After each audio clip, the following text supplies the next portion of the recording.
Blood trickled down Michaela Washington's wrist where the handcuffs bit into her skin. First-class ticket in hand, top attorney credentials in her briefcase. Yet here she was, being dragged through the terminal like a criminal. "Badge numbers," she whispered coldly. "I'll remember every single one." Before we dive into this shocking story of injustice at 35,000 feet, where are you watching from today? Hit that like button if you've ever experienced or witnessed discrimination while traveling, and subscribe to join our community fighting for justice. Now let's uncover how a respected attorney's routine flight turned into a battle that would change an entire industry. Michaela Washington rolled her neck from side to side, trying to release the tension that had built up during 3 weeks of non-stop work. At 42, she had established herself as one of Chicago's premier civil rights attorneys, and the Winters v. Global Tech case had just added another landmark victory to her impressive record. The jury had awarded her client, a black software engineer, $8 million in damages after proving systematic racial discrimination in the company's promotion practices. The victory was sweet, but exhausting. Now, all Michaela wanted was to get back to Atlanta, sleep in her own bed, and spend the weekend recovering before diving into her next case. She checked her watch, 5:15 in the afternoon. Her Atlantic Airways flight 3721 would begin boarding in 20 minutes. "Ms. Washington?" The receptionist at the first-class lounge called. "There's a call for you from your office." Michaela sighed and took the phone. Her assistant's voice came through, excited. "The winter settlement check just arrived. $8 million sitting right here on my desk." "Perfect timing," Michaela said, managing a tired smile despite her exhaustion. "I'll be back Monday. Lock it in the safe until then." She handed the phone back to the receptionist and gathered her belongings. Her designer briefcase contained confidential files from the case, along with her laptop and personal items. After 3 years fighting global tech, she felt entitled to her first-class seat home, a small luxury she rarely allowed herself. The boarding announcement came over the loudspeaker, and Michaela made her way to the gate. The line for first class was short, just a few business executives in expensive suits. She stepped into line behind them. "Excuse me, ma'am." The gate agent, a young white woman with Melissa on her name tag, looked up from her computer. "This line is for first-class boarding only." Michaela kept her expression neutral, a skill honed from years in courtrooms. "Yes, I know. I have a first-class ticket." She held up her boarding pass. Melissa's eyes widened slightly. "Oh, let me just double-check that for you." She reached for Michaela's boarding pass, something Michaela noticed she hadn't done for the 3 white men ahead of her. "It's correct," Michaela said firmly, but handed over the document anyway. Melissa scrutinized it, glanced at her computer, then reluctantly handed it back. "Yes, seat 2A. You can board now." Michaela walked down the jetway, swallowing her irritation. This wasn't new to her, these little moments of doubt, these small indignities that reminded her that no matter her achievements, some people would always see her skin color first. The cabin of the Boeing 787 was cool and quietly elegant. Michaela found her window seat in the second row and settled in, placing her briefcase carefully under the seat in front of her. The leather seat was wide and comfortable, and for the first time that day, she felt her muscles begin to relax. Other first-class passengers filed in, mostly white men in business attire, a few white women, and an elderly Asian couple. The flight attendant, a blonde woman in her mid-30s with Bethany Keller on her name tag, greeted each passenger warmly as they boarded. "Good evening, sir. Welcome aboard. Can I get you a pre-flight beverage?" "Hello there. Seat 3C is just to your right. Would you like champagne or orange juice before takeoff?" When Bethany reached Michaela's row, her smile dimmed noticeably. She gave a curt nod and moved on without offering a drink. Michaela noticed but didn't say anything. After the day she'd had, a confrontation was the last thing she wanted.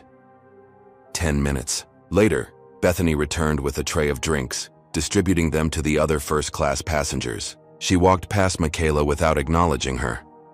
"Excuse me," Michaela said politely. "Could I get some water, please?" Bethany glanced at her. "I'll be back with water for everyone after we finish the pre-flight service." Michaela watched as Bethany continued serving champagne and juice to the remaining passengers. When the flight attendant returned to the galley, Michaela pressed the call button. Bethany ignored it for several minutes before finally approaching with visible reluctance. "Yes," her tone was clipped. "I'd still like some water, please," Michaela said calmly. "We're about to begin boarding the main cabin. I'll bring water during our regular beverage service after takeoff." Before Michaela could respond, commotion erupted at the front of the cabin. A late arrival was boarding, a tall white man in an expensive suit, probably in his mid-50s, with silver-streaked hair and an air of entitled impatience.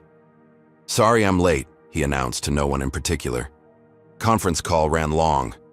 Bethany immediately transformed, her frosty demeanor melting into radiant warmth. "Not a problem at all, Mr. Harrington.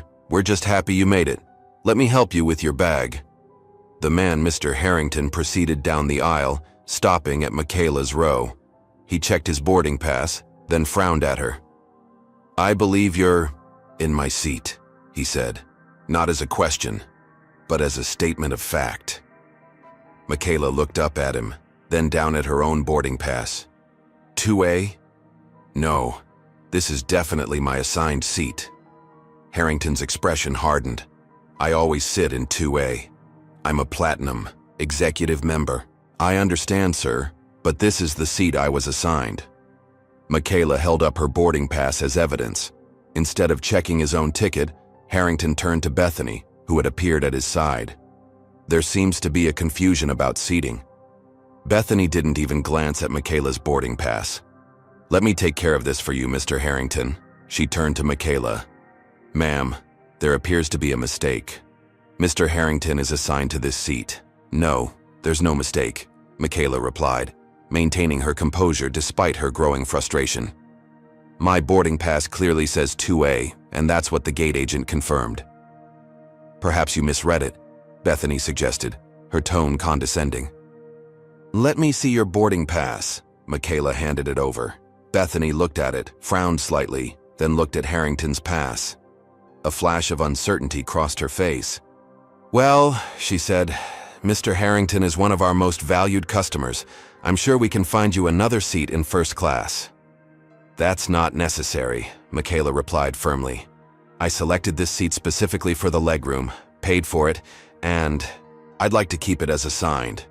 Harrington's face flushed with anger. "Do you know who I am? I've flown over 2 million miles with this airline." "I don't care if you've flown to the moon and back," Michaela said, her patience wearing thin. "This is my assigned seat." Several nearby passengers had started watching the exchange. An older white woman across the aisle muttered something about being difficult. A young man 2 rows back had taken out his phone and appeared to be recording. Bethany leaned in close to Michaela and lowered her voice. "Ma'am, I need you to cooperate. You're delaying our departure." "I am cooperating. I'm sitting in my assigned seat with my valid ticket," Michaela replied, loud enough for others to hear. "If there's a seating issue, perhaps you should check the airline's records instead of automatically assuming I'm the one who's wrong." Bethany straightened up, her lips pressed into a thin line. "Wait here," she said, before guiding Harrington back to the front of the cabin. Michaela sat, heart pounding, but outwardly calm. She'd faced down corporate legal teams and hostile judges. She wasn't about to be intimidated by a flight attendant and an entitled passenger. Minutes later, Bethany returned, with the captain and a man wearing an air marshal badge. The passengers around Michaela fell silent. "Ma'am," the captain said, "I understand there's an issue with seating arrangements." "There's no issue," Michaela replied. "I'm in my assigned seat. The confusion is with this gentleman." She nodded toward Harrington, who was hovering behind the captain, who seems to think his status entitles him to any seat he wants. The air marshal stepped forward. "Ma'am, I need to ask you to come with me." Michaela stared at him in disbelief. "On what grounds?" "Disturbing the peace and refusing crew member instructions," he replied mechanically. "I've disturbed nothing, and I've refused no legitimate instructions," Michaela said, her attorney instincts kicking in. "What's happening here is clear discrimination, and I won't stand for it." The word discrimination caused a ripple of murmurs through the cabin. Bethany's face paled slightly. Final warning, the air marshal said. Exit the aircraft voluntarily or we'll remove you. Michaela looked around at the watching passengers, some uncomfortable, some recording, some pretending not to notice. She slowly gathered her briefcase. I want all your names and badge numbers, she said clearly. And just so everyone understands, what's happening?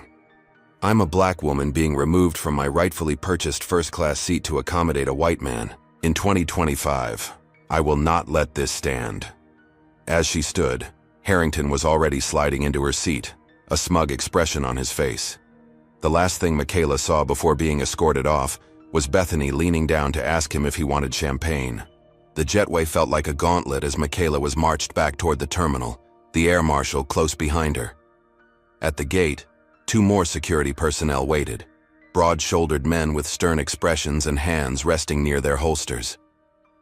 James Bradshaw, Atlantic Airways Security, the taller one said, not bothering with pleasantries. His colleague, slightly shorter but equally imposing, didn't introduce himself at all. Michaela Washington, attorney at law, she responded calmly, and I'd like to know on what grounds I'm being detained. Bradshaw exchanged glances with the unnamed officer. We received reports of a disruptive passenger refusing to comply with crew instructions.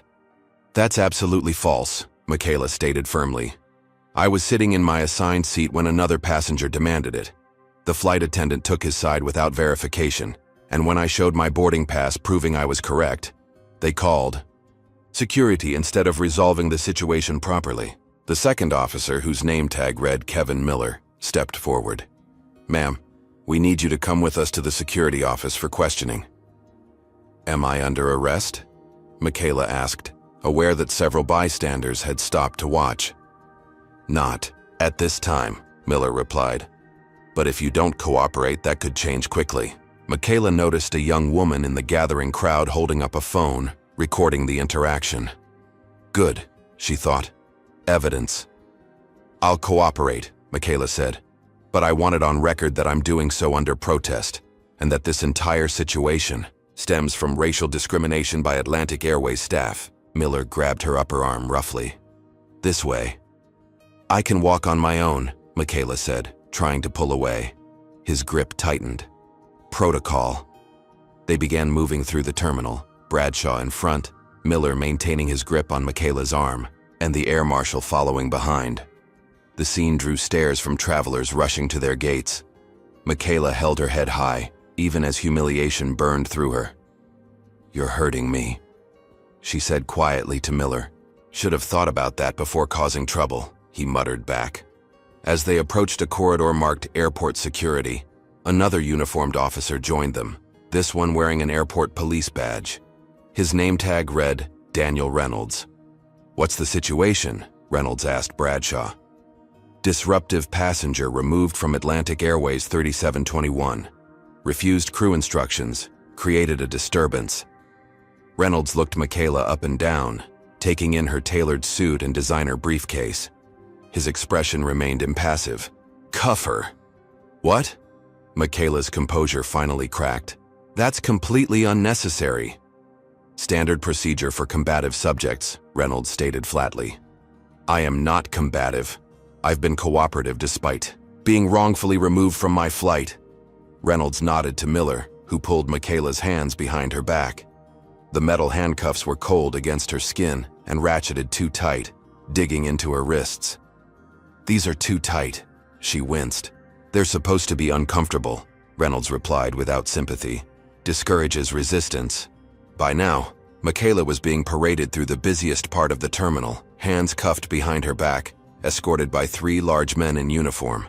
Travelers stopped to stare. Some took photos.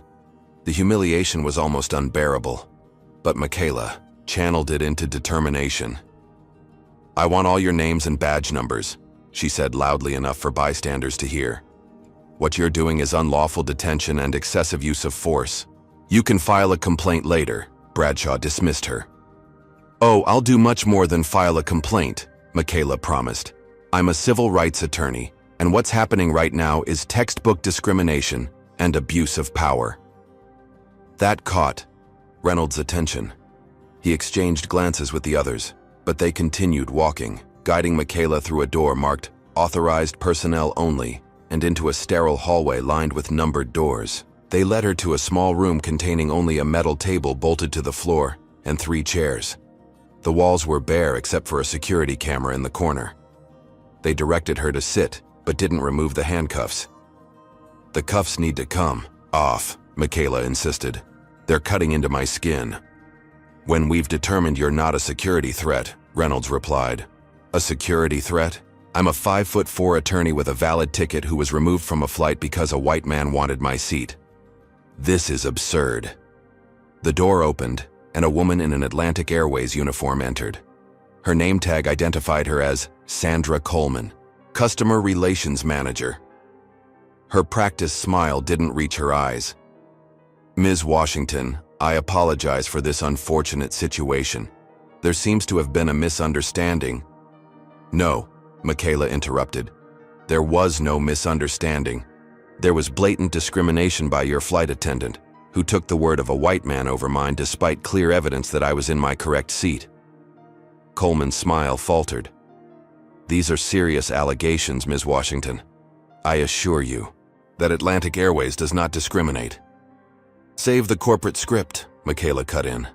"I want these handcuffs removed immediately, and I want the names and badge numbers of everyone involved in this incident." Coleman looked uncomfortable, then nodded to Reynolds. "Please remove the restraints." Reynolds hesitated, then complied, reluctantly. When the cuffs came off, Michaela rubbed her wrists, noting the red marks where the metal had dug into her skin. Small droplets of blood had formed where the skin had broken.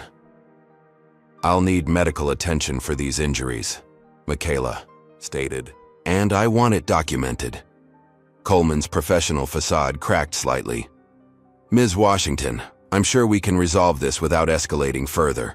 Atlantic Airways would like to offer you a travel voucher for the inconvenience." Michaela laughed without humor. "A travel voucher? I was publicly humiliated, physically injured, and subjected to discriminatory treatment. A voucher isn't going to cut it." She reached for her briefcase, causing Reynolds to tense up. Slowly, deliberately, she removed her phone. "I'm calling my law partner," she explained, "and then I'll be contacting the media. This isn't going away with a voucher and an insincere apology." "That won't be necessary," Coleman insisted. "We can work this out." "Officer Reynolds," Michaela said, ignoring Coleman. "Your badge number, please." Reynolds crossed his arms. "You can get that information through official channels." "Officer Miller? Officer Bradshaw?" She looked at each of them in turn. Both remained silent. "Fine," Michaela said, making a show of typing into her phone. "Security camera footage will identify you all anyway. And I've noticed at least 3 passengers were recording when you removed me from the plane." She dialed her law partner's number. After 2 rings, he picked up. "Jackson, it's Michaela. I need your help." She quickly summarized what had happened. "Yes, I'm still being detained. No, they haven't charged me with anything. I need you to contact our media connections and have someone meet me at Chicago O'Hare, Terminal 3 security office. Yes, I'm documenting everything." She ended the call and looked up at the increasingly uncomfortable airline representative and security officers. "Ms. Washington," Coleman tried again, "I'm authorized to offer you a full refund of your ticket, price plus a $5,000 travel credit, if we can resolve this matter privately." "Ms. Coleman," Michaela replied, her voice steel, "what happened today wasn't a customer service issue. It was civil rights violation. You can tell Atlantic Airways to expect formal legal action. I will not be silenced or bought off." The door opened again, and a man in a suit entered. "I'm Robert Turner, Atlantic Airways legal counsel. Ms. Washington, I understand there's been an incident." "An incident?" Michaela repeated incredulously. "Is that what you call racially motivated discrimination, followed by unlawful detention and excessive force?" Turner maintained a neutral expression. "These are serious allegations that would require substantial evidence." "Which I have," Michaela cut in. "Multiple witnesses, video recordings, and physical injuries." She held up her wrists, showing the marks and dried blood. "Not to mention The airline's own records that will prove I was in my assigned seat when your staff had me forcibly removed to accommodate a white passenger. Turner's professional demeanor slipped for just a moment. I suggest we discuss this privately. No, Michaela stated firmly. I've been detained publicly, handcuffed publicly, and humiliated publicly. I won't now be coerced privately. She stood up. Am I free to go? Or am I under arrest? The security officers looked to Turner, who nodded reluctantly. You're free to go, Ms. Washington. Good, Michaela said, gathering her belongings. And just so we're clear, this isn't over, not by a long shot. As she walked toward the door, she turned back one last time. Badge numbers. I'll remember every single one. The taxi ride from O'Hare to downtown Chicago felt surreal.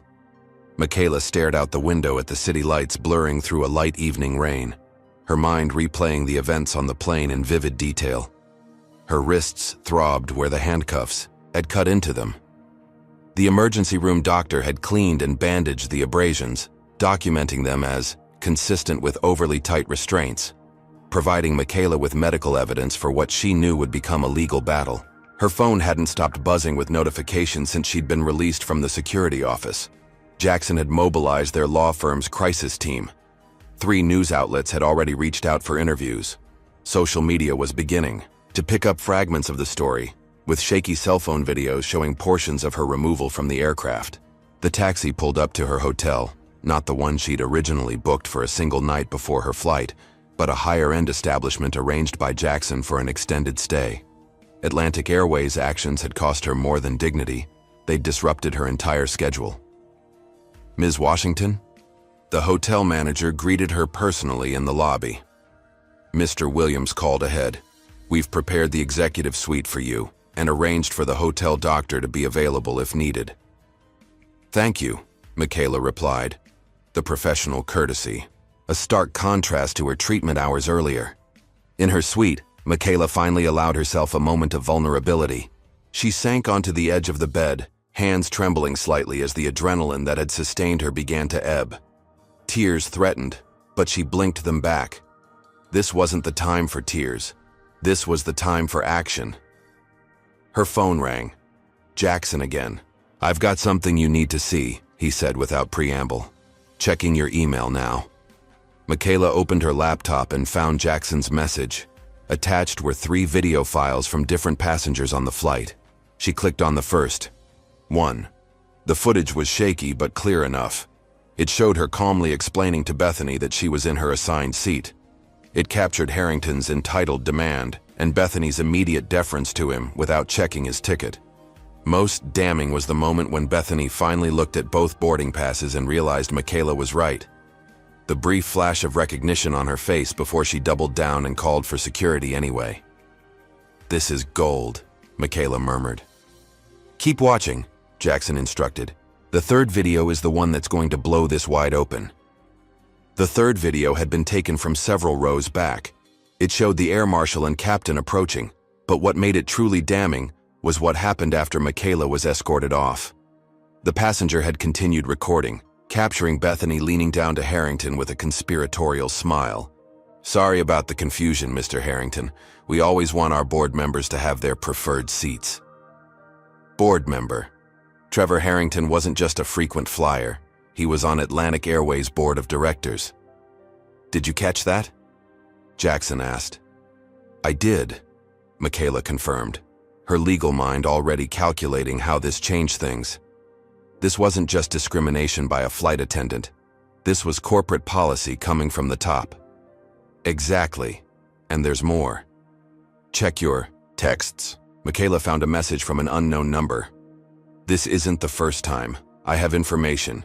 Meet tomorrow? Amara Jones, Atlantic Airways.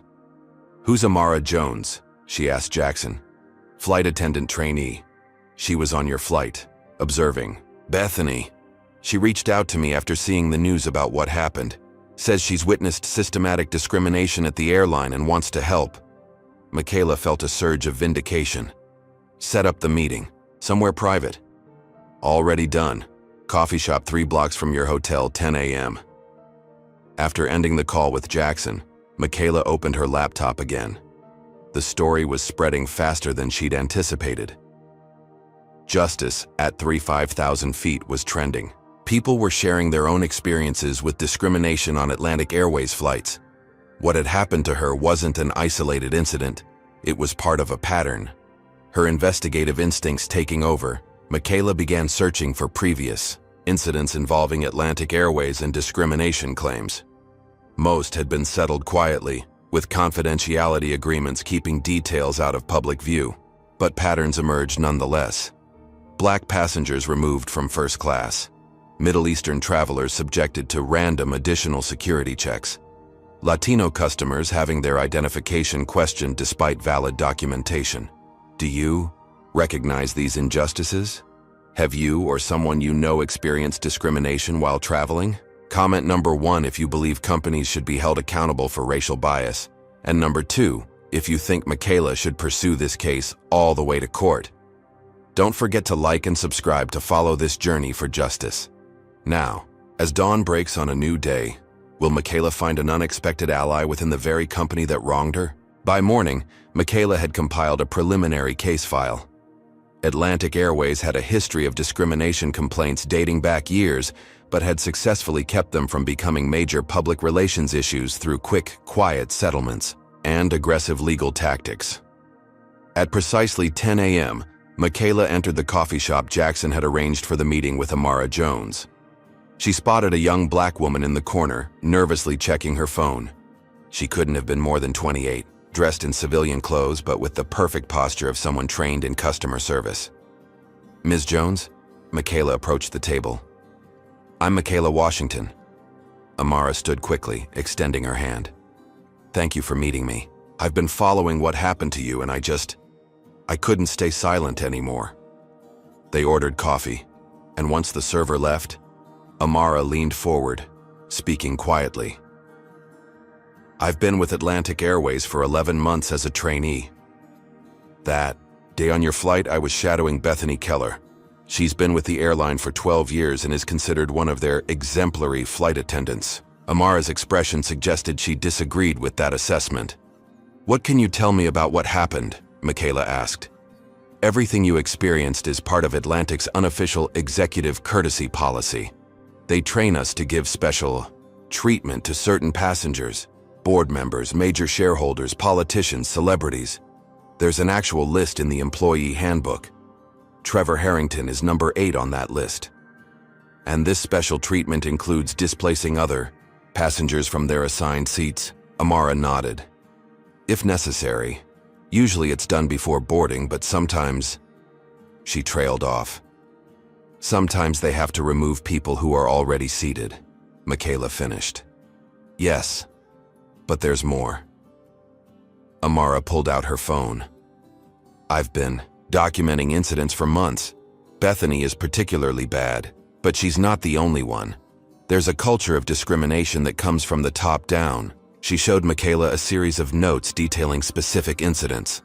A black family upgraded from first class to economy to make room for white executives. Middle Eastern passengers subjected to extra security checks that mysteriously only affected them. Latino passengers having their boarding passes checked multiple times while white passengers walked by unquestioned. "How widespread is this?" Michaela asked. "It's systemic," Amara confirmed. "Not every employee participates, but those who object don't last long. I've been written up twice already for failure to uphold company standards after questioning these practices." "Why are you coming forward? You're risking your job." Amara's expression hardened. "Because what happened to you was wrong. Because I've seen it happen too many times. Because if someone doesn't stand up, nothing will change." Michaela studied the young woman, impressed by her courage. "This information is incredibly valuable, but using it will expose you." "I know. I've thought about it. I'm prepared to testify if needed." After finishing their meeting, Michaela returned to her hotel with a clearer picture of what she was up against. This wasn't just about one incident or one flight attendant. It was about a corporate culture that enabled and encouraged discrimination. Her phone rang, An unknown number with Atlantic Airways area code, she answered cautiously. Ms. Washington, this is Richard Spencer, Chief Legal Officer for Atlantic Airways. Michaela sat up straighter. Mr. Spencer, I was wondering when I'd hear from you. I understand there was an unfortunate incident yesterday, Spencer began, his tone carefully measured.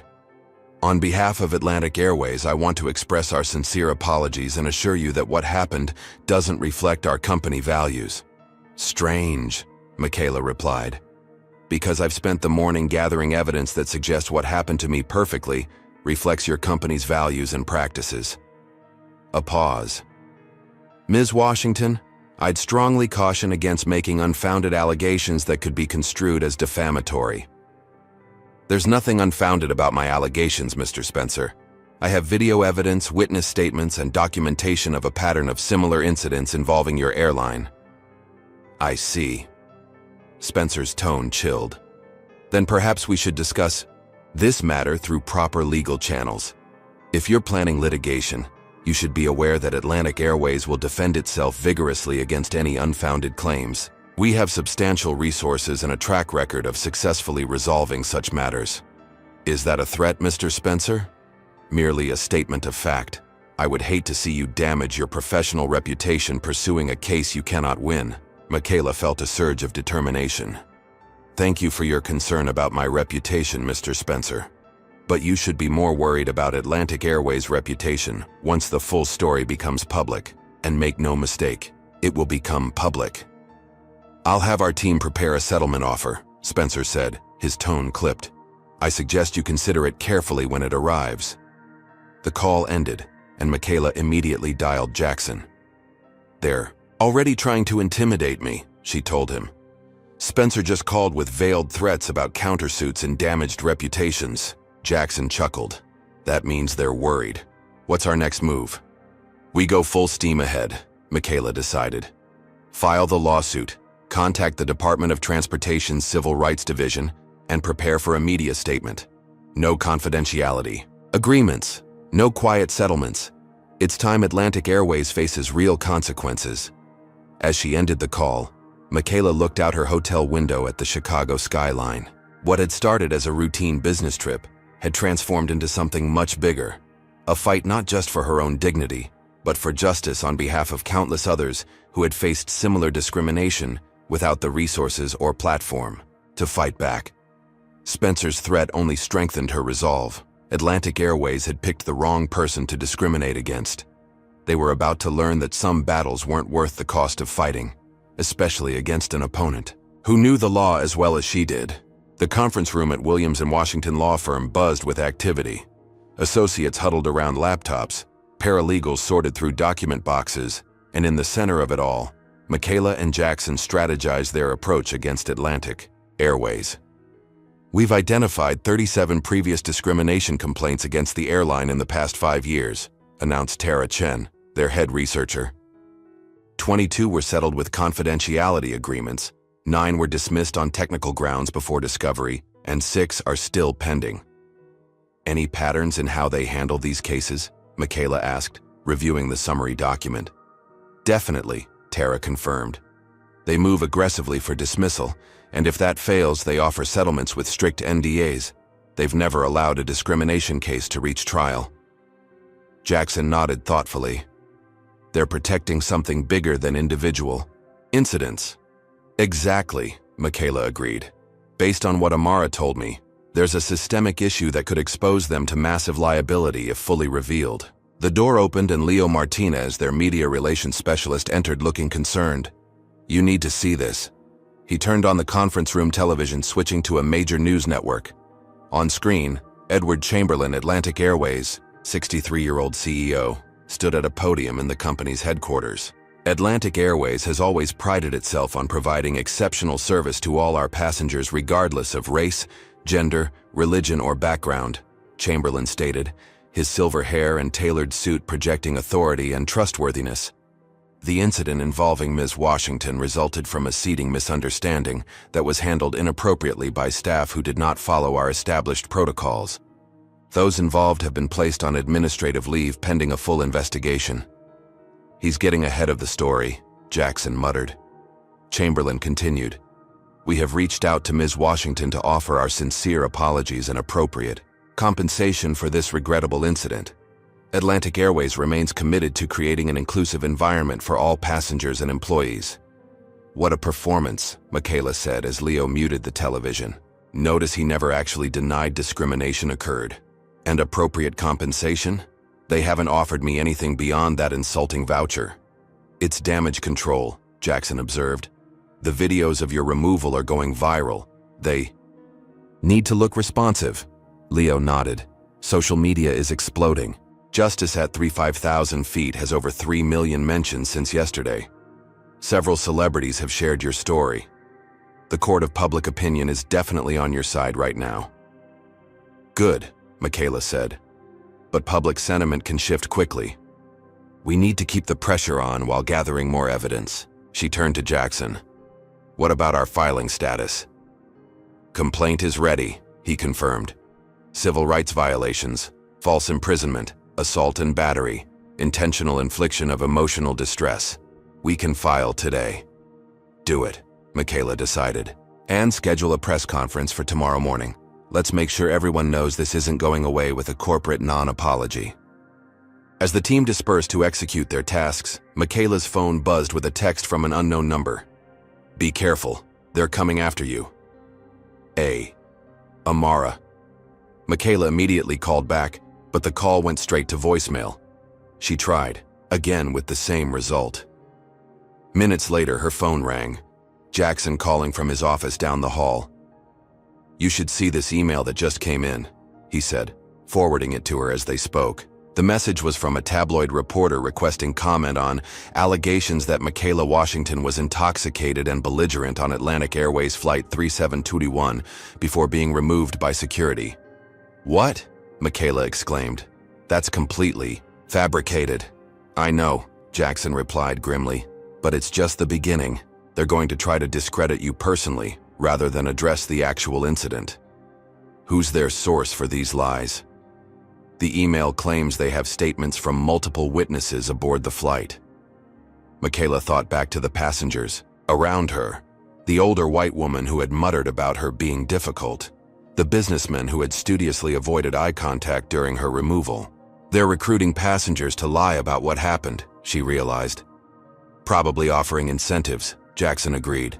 Free flights, upgrades, maybe even cash. By afternoon, the smear campaign was in full swing. A second tabloid published a witness account, claiming Michaela had refused to show her boarding pass and had threatened the flight attendant.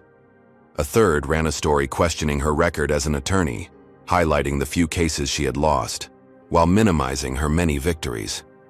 They're pulling out all the stops, Jackson observed during their evening strategy session.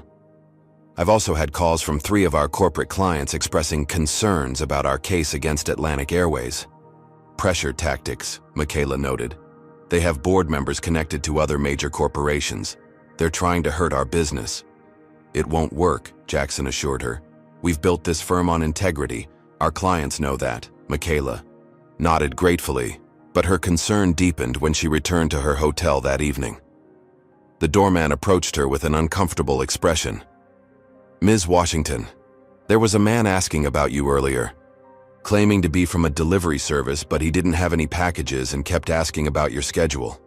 Did you tell him anything? No, ma'am, but he waited across the street for nearly an hour taking photos with a long-lens camera. Private investigators.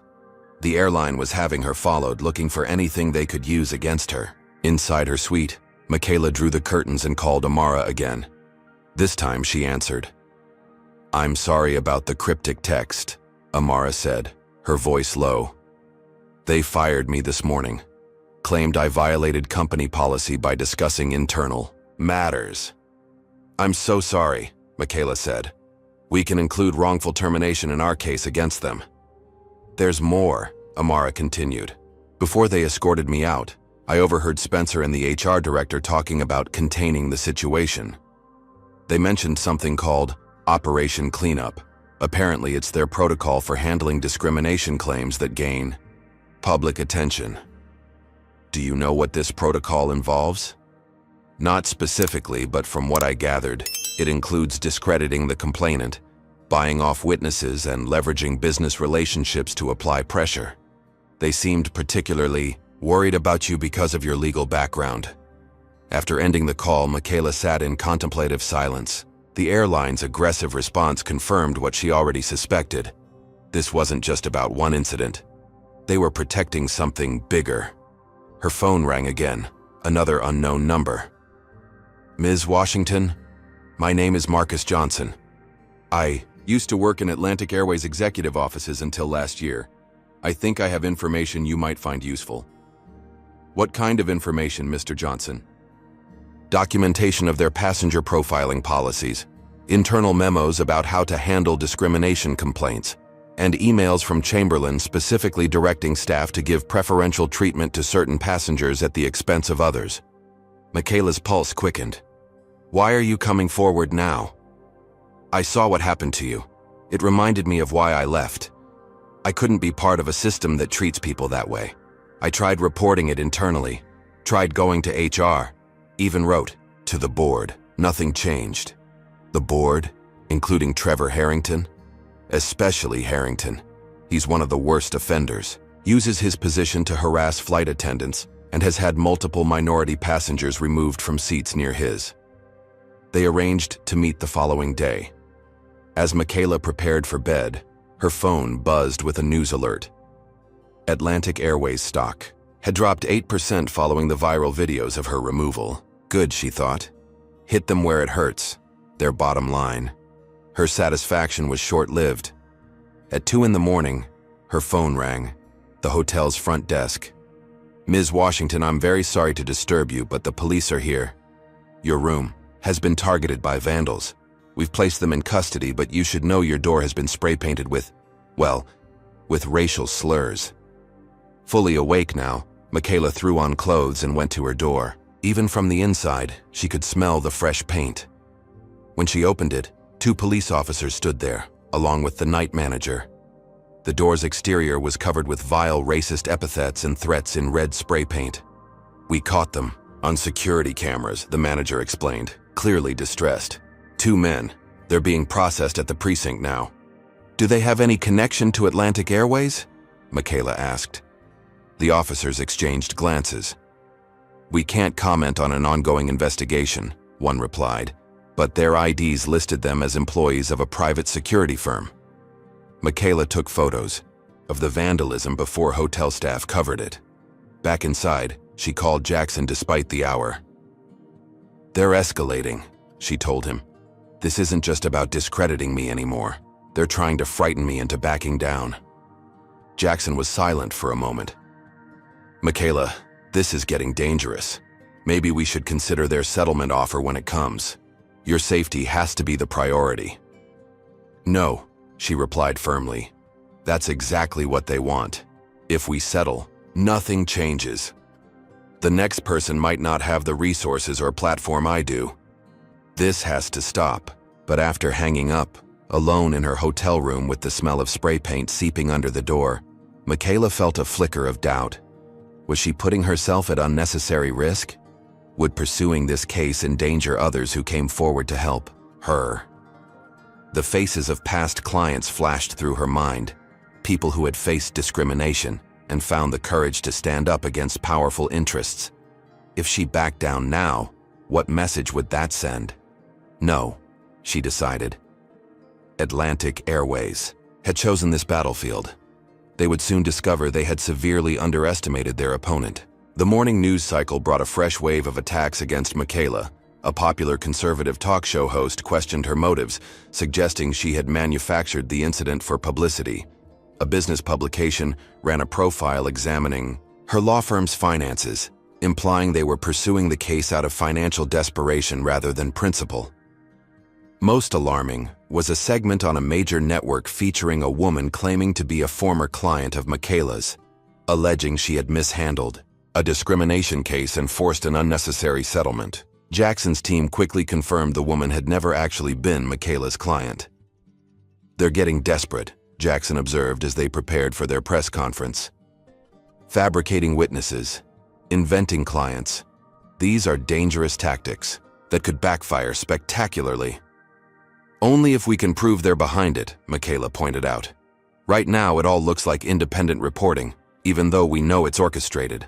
The press conference was held in their law firm's largest conference room, packed with reporters from across the country. Michaela stood at the podium, her bandaged wrists visible as a physical reminder of her treatment. 3 days ago, I boarded Atlantic Airways Flight 3721 with a valid first-class ticket, she began. I was forcibly removed from that flight not because of any wrongdoing on my part, but because of the color of my skin. What followed was a systematic attempt to intimidate, discredit, and silence me. She detailed the events on the plane, the excessive force used during her removal, and the airline's subsequent smear campaign. She revealed Amara's firing and the vandalism at her hotel, carefully connecting these events without explicitly accusing Atlantic Airways of orchestrating them. This case is no longer just about one incident, she concluded. It's about a pattern of discrimination that has gone unchecked for too long. Atlantic Airways had the opportunity to acknowledge their wrongdoing and implement real changes. Instead, they chose to attack the victim and silence whistleblowers. Today, we are filing a class action lawsuit on behalf of all passengers who have experienced similar discrimination. The announcement of a class action sent reporters into a frenzy of questions. Atlantic Airways stock, already down, plummeted another 12% before trading was temporarily halted. Back in the privacy of Jackson's office, they monitored the media coverage. The class action was a masterstroke, Jackson admitted. They were prepared for an individual lawsuit, but this changes the game entirely and makes it harder for them to personalize their attacks, Michaela added. They can try to discredit me, but they can't discredit hundreds of victims with similar stories. Their momentary triumph was interrupted by a call from the law firm's security team. Ms. Washington, we've identified 2 men conducting surveillance on the building. They appear to be taking photos of everyone entering and leaving. More intimidation tactics, Michaela sighed. Make sure all staff are aware, but tell them to continue normally. We won't be frightened into hiding. By mid-afternoon, Atlantic Airways had issued a formal response to the lawsuit. Richard Spencer, their chief legal officer, delivered a statement that managed to sound reasonable while implicitly questioning Michaela's integrity. Atlantic Airways takes all allegations of discrimination seriously, Spencer stated. However, we categorically deny any systematic issues within our company. Ms. Washington's decision to escalate an isolated incident into a class action lawsuit appears designed to maximize publicity rather than address genuine concerns. We look forward to presenting the facts in court. Notice the wording, Michaela pointed out to Jackson. Isolated incident. They're still trying to frame this as a one-off situation rather than acknowledging the pattern. Their strategy session was interrupted when Jackson's assistant entered with an urgent message. Marcus Johnson just called. He says he can't make your meeting. Someone broke into his apartment last night and stole his computer and files. That's not a coincidence, Michaela said grimly. They're eliminating evidence and intimidating witnesses. It gets worse, the assistant continued. He says he was followed to work this morning, and his current employer received an anonymous tip claiming he stole confidential documents from Atlantic Airways when he left. Michaela's jaw tightened. They're trying to destroy his credibility before he can testify.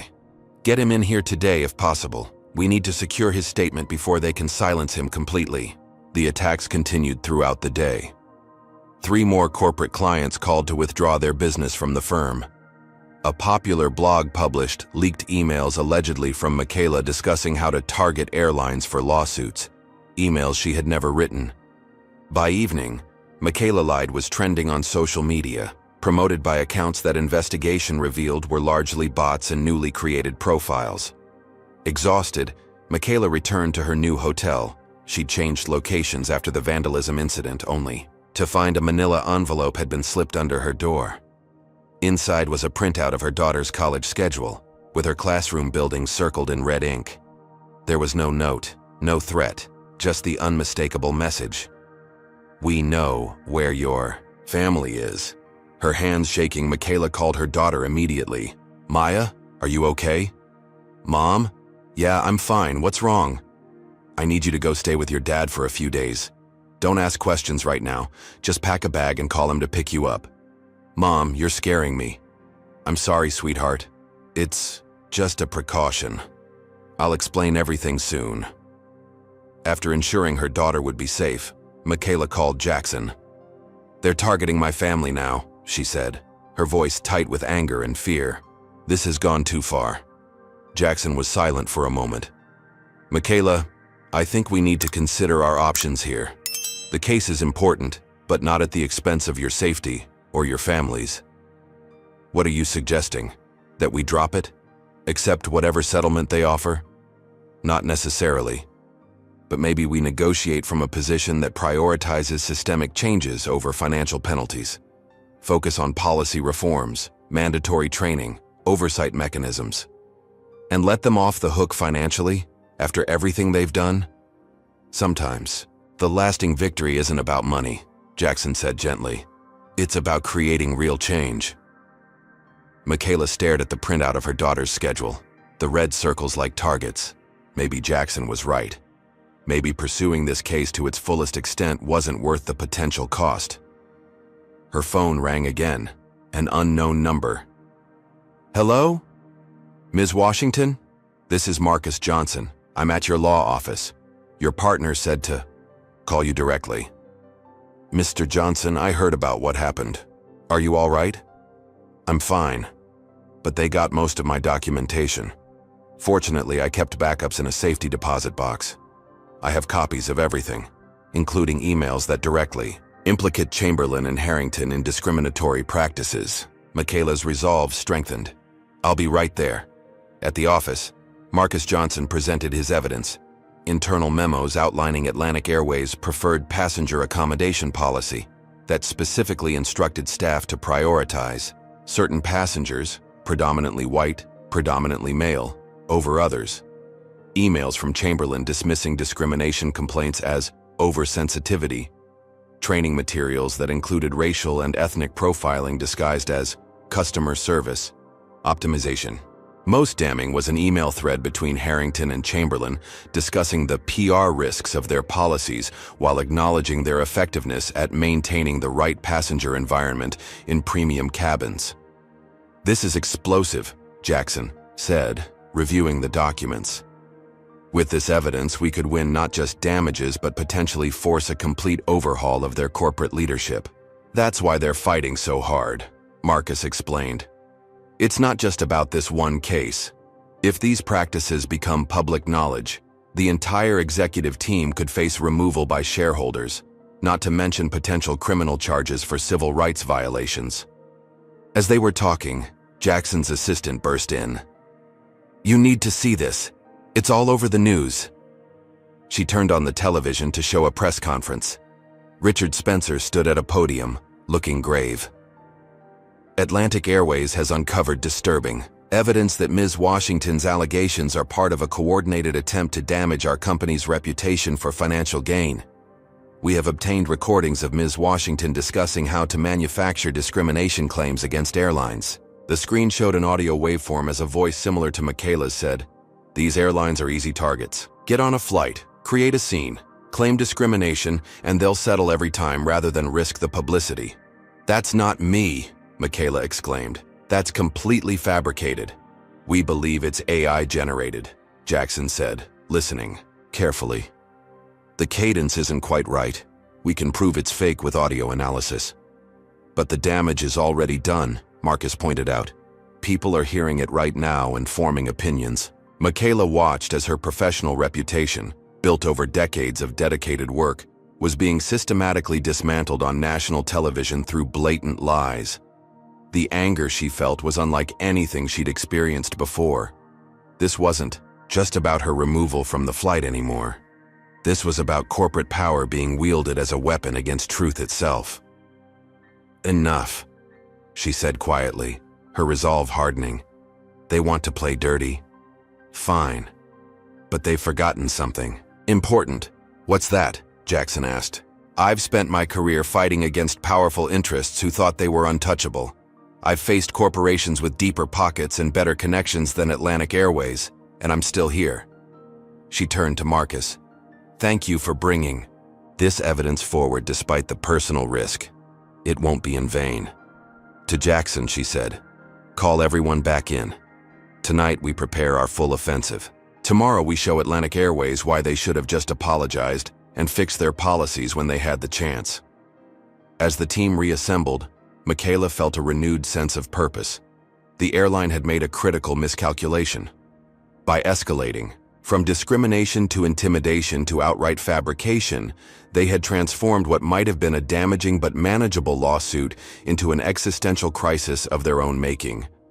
And Michaela Washington intended to make them regret every step of that journey. The weight of Atlantic Airways' relentless attacks had taken its toll. Michaela sat alone in her hotel room, the television muted as another news segment analyzed the audio recording the airline claimed was her voice. Outside, rain streaked the windows, matching her somber mood. Her phone buzzed, another threatening message from an anonymous number. She'd received dozens in the past 24 hours, each more vile than the last. The constant barrage of hatred, combined with concerns for her family's safety, had left her exhausted and questioning whether the fight was worth the cost. A knock at the door startled her. Security protocols had been established. No visitors, without prior clearance. She approached cautiously. "Who is it?" "It's your grandmother, child. Open this door before I catch my death in this hallway." Surprised, Michaela checked the peephole. Sure enough, Eloise Washington stood there, her 82-year-old frame as dignified as ever despite the travel-worn appearance. "Grandma, what are you doing here?" Michaela asked, opening the door and quickly ushering her inside. "You shouldn't be traveling alone." Eloise fixed her with a stern look. "When I see my granddaughter being dragged through the mud on national television, nothing could keep me away." She set down her small overnight bag and embraced Michaela tightly. "Now tell me what these vultures are doing to you." For the first time since the ordeal began, Michaela allowed herself to truly feel the emotional impact. In her grandmother's embrace, the professional facade crumbled and tears flowed freely. "They're too powerful, Grandma," she admitted, her voice small. "They're attacking from every angle. My reputation, my firm, even threatening Maya. Maybe I should just take whatever settlement they offer and end this." Eloise guided her to the couch and sat beside her, taking Michaela's hands in her weathered ones. "Let me tell you something about power," she said, her voice gentle but firm. "In 1963, I was arrested for sitting at a lunch counter in Montgomery. The police chief was a man named Bull Connor, a man so powerful in that city that people crossed the street rather than walk past him." Michaela had heard fragments of this story growing up, but never the full account.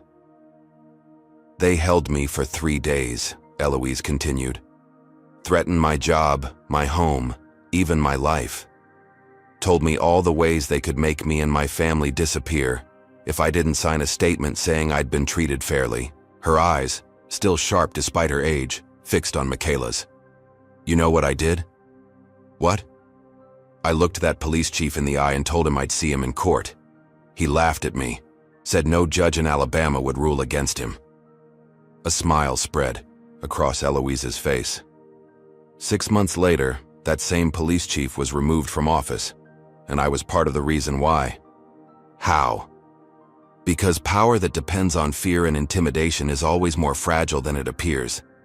Once people stop being afraid, that power evaporates. She squeezed Michaela's hands. "These airline people, they're pulling out all these tactics because they're terrified of you. Not just of your lawsuit, but of what you represent. Accountability." Michaela absorbed her grandmother's words, feeling strength returning to her spirit. "I never knew the full story." "There are many stories I haven't told you," Eloise replied. "Many battles fought by people who were told they couldn't win. The question isn't whether you can defeat Atlantic Airways. The question is whether you're willing to stand firm long enough for them to defeat themselves." As if on cue, Michaela's phone rang, Jackson calling. "Turn on channel 6, he said without preamble. "Something big is happening." Michaela unmuted the television and changed the channel. A news anchor was speaking urgently. "Breaking news in the Atlantic Airways discrimination case.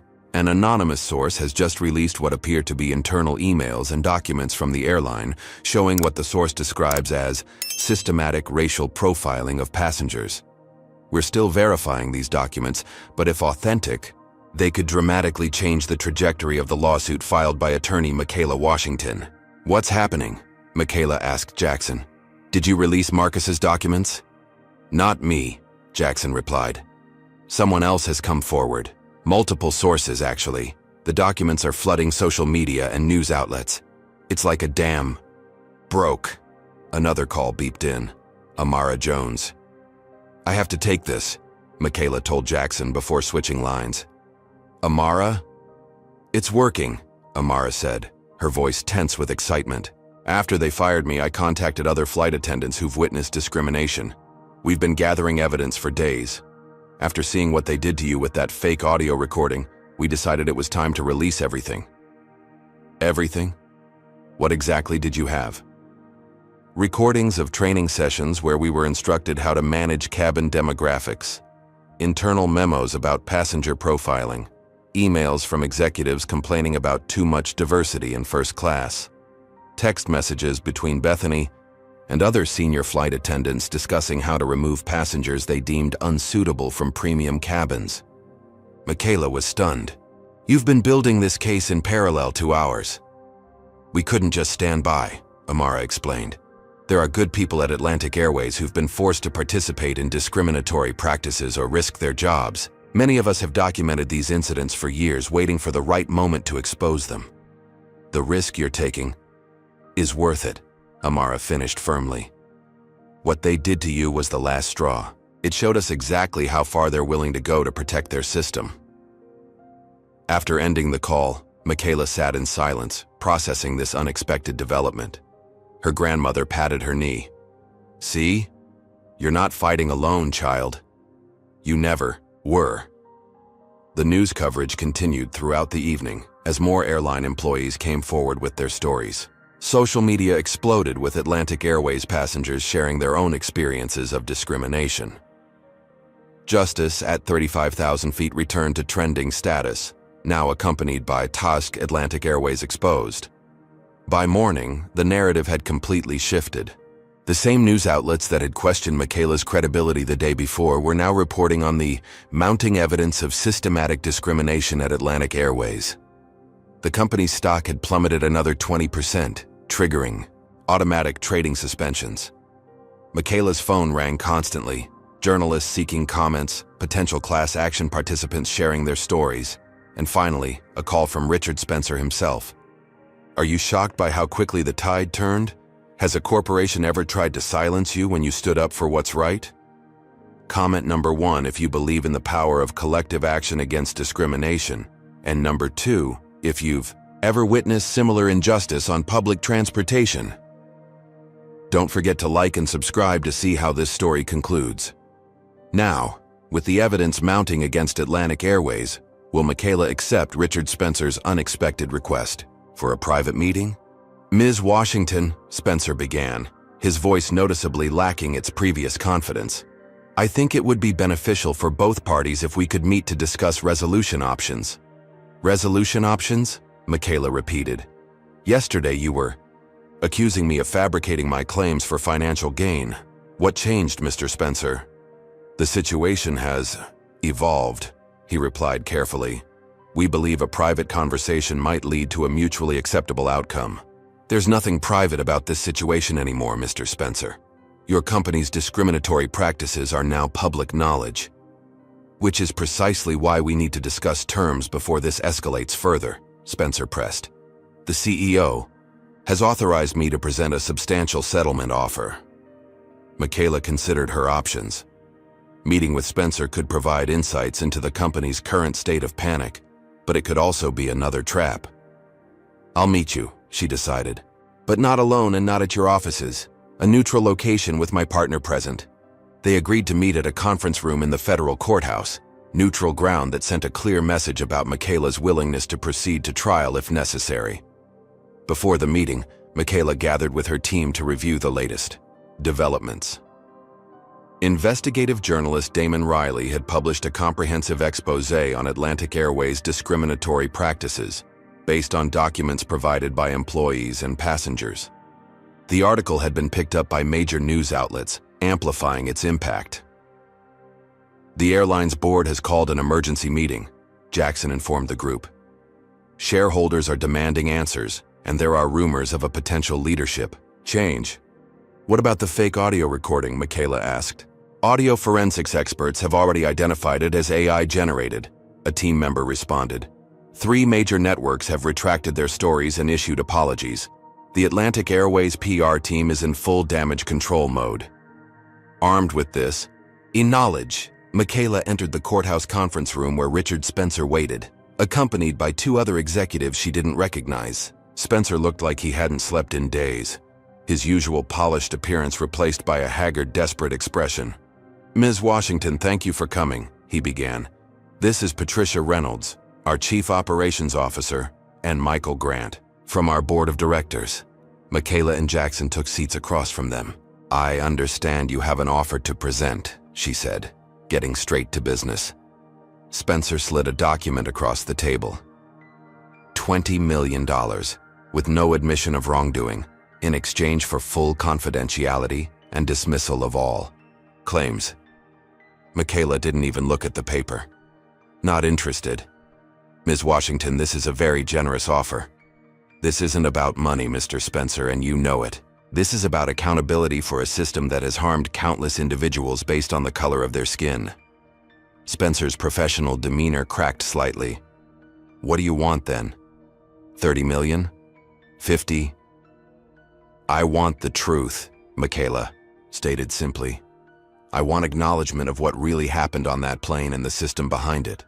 I want structural changes that ensure it never happens again. Spencer exchanged glances with his colleagues before leaning forward. Off the record, there are certain realities you should be aware of before you dismiss our offer. I'm listening. What happened to you wasn't random, Spencer admitted. CEO Chamberlain personally recognized you as the attorney who won the discrimination case against Global Tech last month.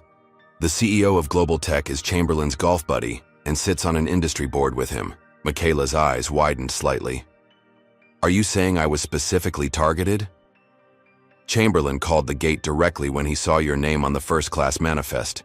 He told them to find a way to remove you from the flight. Harrington volunteered. To handle it personally, he enjoys that sort of thing.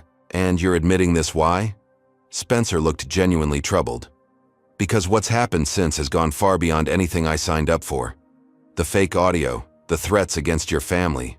Chamberlain authorized all of it. He's become obsessed with destroying you, regardless of the cost to the company. So this meeting is what? Your attempt to save the company from its CEO? The board is meeting right now to discuss Chamberlain's future, the board member Grant interjected. We need this situation contained before shareholders lose all confidence. Contained, Michaela repeated. That's an interesting word choice. You're still trying to minimize and control rather than address the actual problem. What do you want from us? Spencer asked, frustration evident in his voice. Full disclosure of all discriminatory practices, a complete overhaul of your policies, training, and corporate culture, a public acknowledgement of wrongdoing, compensation, not just for me, but for every passenger who has experienced discrimination, and the removal of everyone involved in creating and enforcing these policies, starting with Chamberlain and Harrington. The executives exchanged glances again. That would effectively amount to admitting liability on a massive scale, Spencer protested. The financial implications would be catastrophic. More catastrophic than what's already happening. Jackson asked, gesturing to his tablet showing Atlantic Airways' plummeting stock price in real time. I'm not just negotiating for myself, Michaela explained. I'm representing hundreds of people who've been humiliated, discriminated against, and mistreated by your airline. People who didn't have the platform or resources to fight back. Their justice matters too. Spencer looked defeated.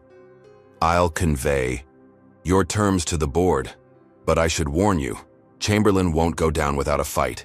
He still has allies, both within the company and in the industry. "I'm counting on it," Michaela replied confidently. "Because the more he fights, the more evidence of wrongdoing will emerge. The truth has a way of coming out, Mr. Spencer. It's just a question of how much damage your company sustains in the process." As they left the meeting, Jackson looked at Michaela with newfound admiration. "You could have walked away with $20 million today. And what message would that have sent? That discrimination is just a cost of doing business? That if you're rich enough, you can buy your way out of accountability?" She shook her head. "Some principles aren't for sale." Back at the hotel, Michaela found her grandmother watching the news coverage with a satisfied expression. "The board meeting ended," Eloise informed her. "No official announcement yet, but reporters are saying Chamberlain stormed out halfway through, shouting about betrayal." Michaela sat beside her grandmother, feeling a weight lifting from her shoulders. "You were right. Their power was more fragile than it appeared." Eloise patted her hand. "Power built on injustice always is, child. Always is." That evening, Atlantic Airways issued a statement announcing that Edward Chamberlain had taken a leave of absence to address personal matters. It wasn't an outright removal, but it was a clear signal that the board was distancing itself from its CEO. More significantly, the statement included a paragraph acknowledging serious concerns about passenger treatment policies and promising a thorough review of all practices to ensure alignment with our commitment to equality and respect for all customers. It wasn't the full accountability Michaela had demanded, but it was a start, a crack in the corporate armor that could be widened into real change. As she prepared for bed that night, Michaela reflected on how quickly events had turned.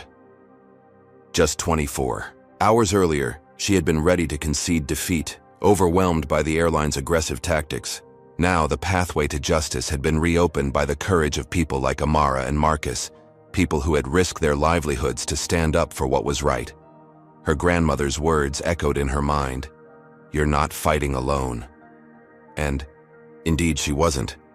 The battle against Atlantic Airways had transformed from one woman's lawsuit into a movement for accountability that spanned the entire company and beyond. Tomorrow would bring new challenges. Chamberlain and his allies wouldn't surrender easily. But for the first time since being dragged off that plane, Michaela felt absolute certainty that justice would prevail. The federal courthouse buzzed with anticipation. Journalists crowded the corridors, camera crews set up outside the entrance, and inside courtroom 4B, every seat was filled. Judge Caroline Foster, a stern 74-year-old with a reputation for no-nonsense proceedings, surveyed the packed room with disapproval. "This is a court of law, not a circus," she announced. "Anyone disrupting these proceedings will be removed immediately. Is that understood?" A murmur of assent rippled through the audience. At the plaintiff's table, Michaela and Jackson reviewed their notes one final time. Across the aisle, Atlantic Airways' legal team had grown to 7 attorneys, led by Richard Spencer. Conspicuously absent were any executives from the company, a strategic decision to distance leadership from the proceedings. "All rise," the bailiff called as Judge Foster officially opened the hearing on Atlantic Airways' motion to dismiss. Spencer approached the podium first. "Your Honor, this case should be dismissed on multiple grounds. The plaintiff's allegations of systematic discrimination are speculative at best, and the inclusion of hundreds of unverified claims in the class action filing constitutes an improper fishing expedition designed to damage my client's reputation rather than seek legitimate legal remedy." Judge Foster peered over her reading glasses. "Mr. Spencer, are you suggesting that the internal documents and employee testimonies now in the public domain are all fabricated?" "Not fabricated, Your Honor, but certainly taken out of context. Corporate communications can easily be misconstrued when viewed without proper background." "I see. Ms. Washington, your response?" Michaela rose, projecting confidence despite the high stakes. "Your Honor, context is precisely what we're seeking. Through discovery, Atlantic Airways' motion to dismiss attempts to prevent this court from examining the full record of their discriminatory practices. The documents already public represent only a fraction of the evidence supporting our claims." She methodically addressed each legal argument in the airline's motion, citing relevant precedents and highlighting the strength of the preliminary evidence. Judge Foster listened attentively, occasionally interrupting with incisive questions that suggested she had thoroughly reviewed the case file. "Mr. Spencer," the judge said after Michaela concluded, "I find the plaintiff's arguments persuasive. The motion to dismiss is denied. We will proceed to discovery." She fixed Spencer with a stern look. "And I expect full compliance with document production. Any evidence of stonewalling will be met with sanctions. Are we clear?" "Yes, Your Honor," Spencer replied, his expression carefully neutral despite the significant setback. Outside the courthouse, Michaela addressed the waiting press briefly. "Today's ruling affirms what we've maintained from the beginning.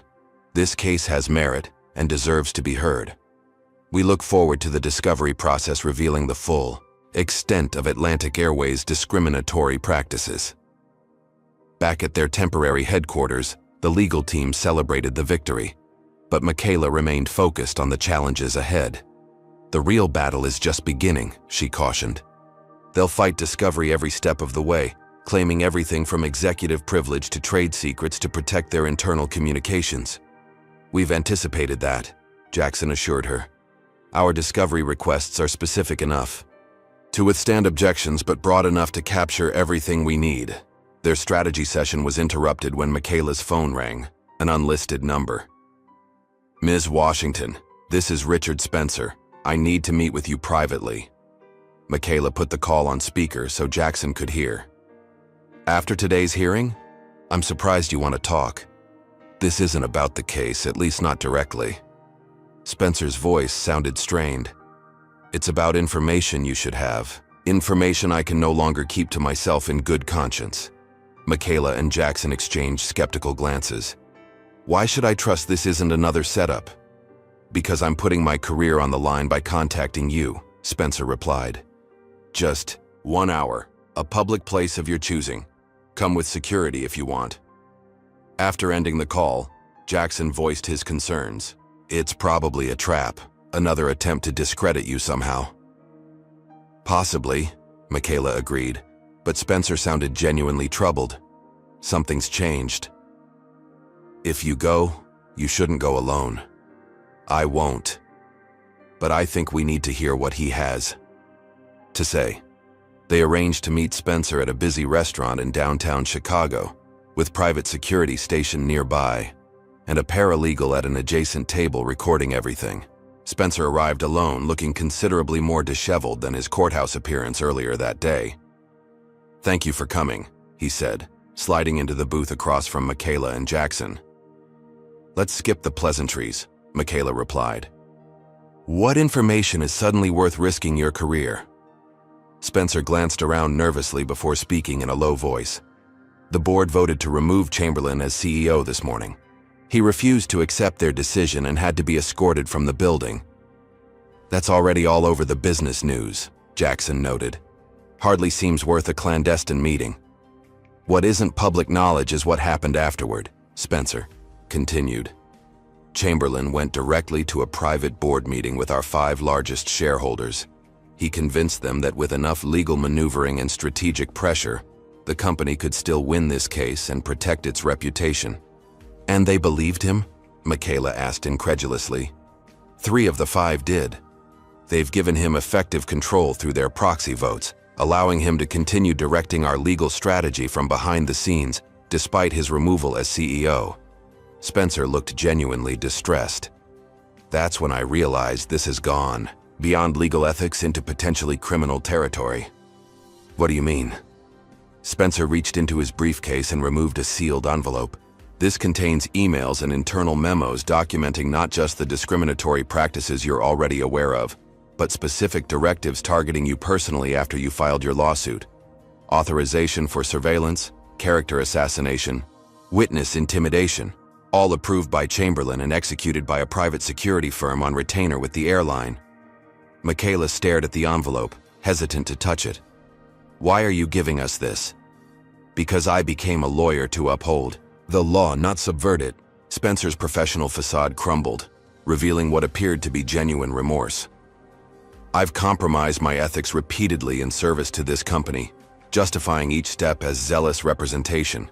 But the line has been crossed. What they did to you what I helped them do by remaining silent was wrong on every level. This could end your career, Jackson observed. I know.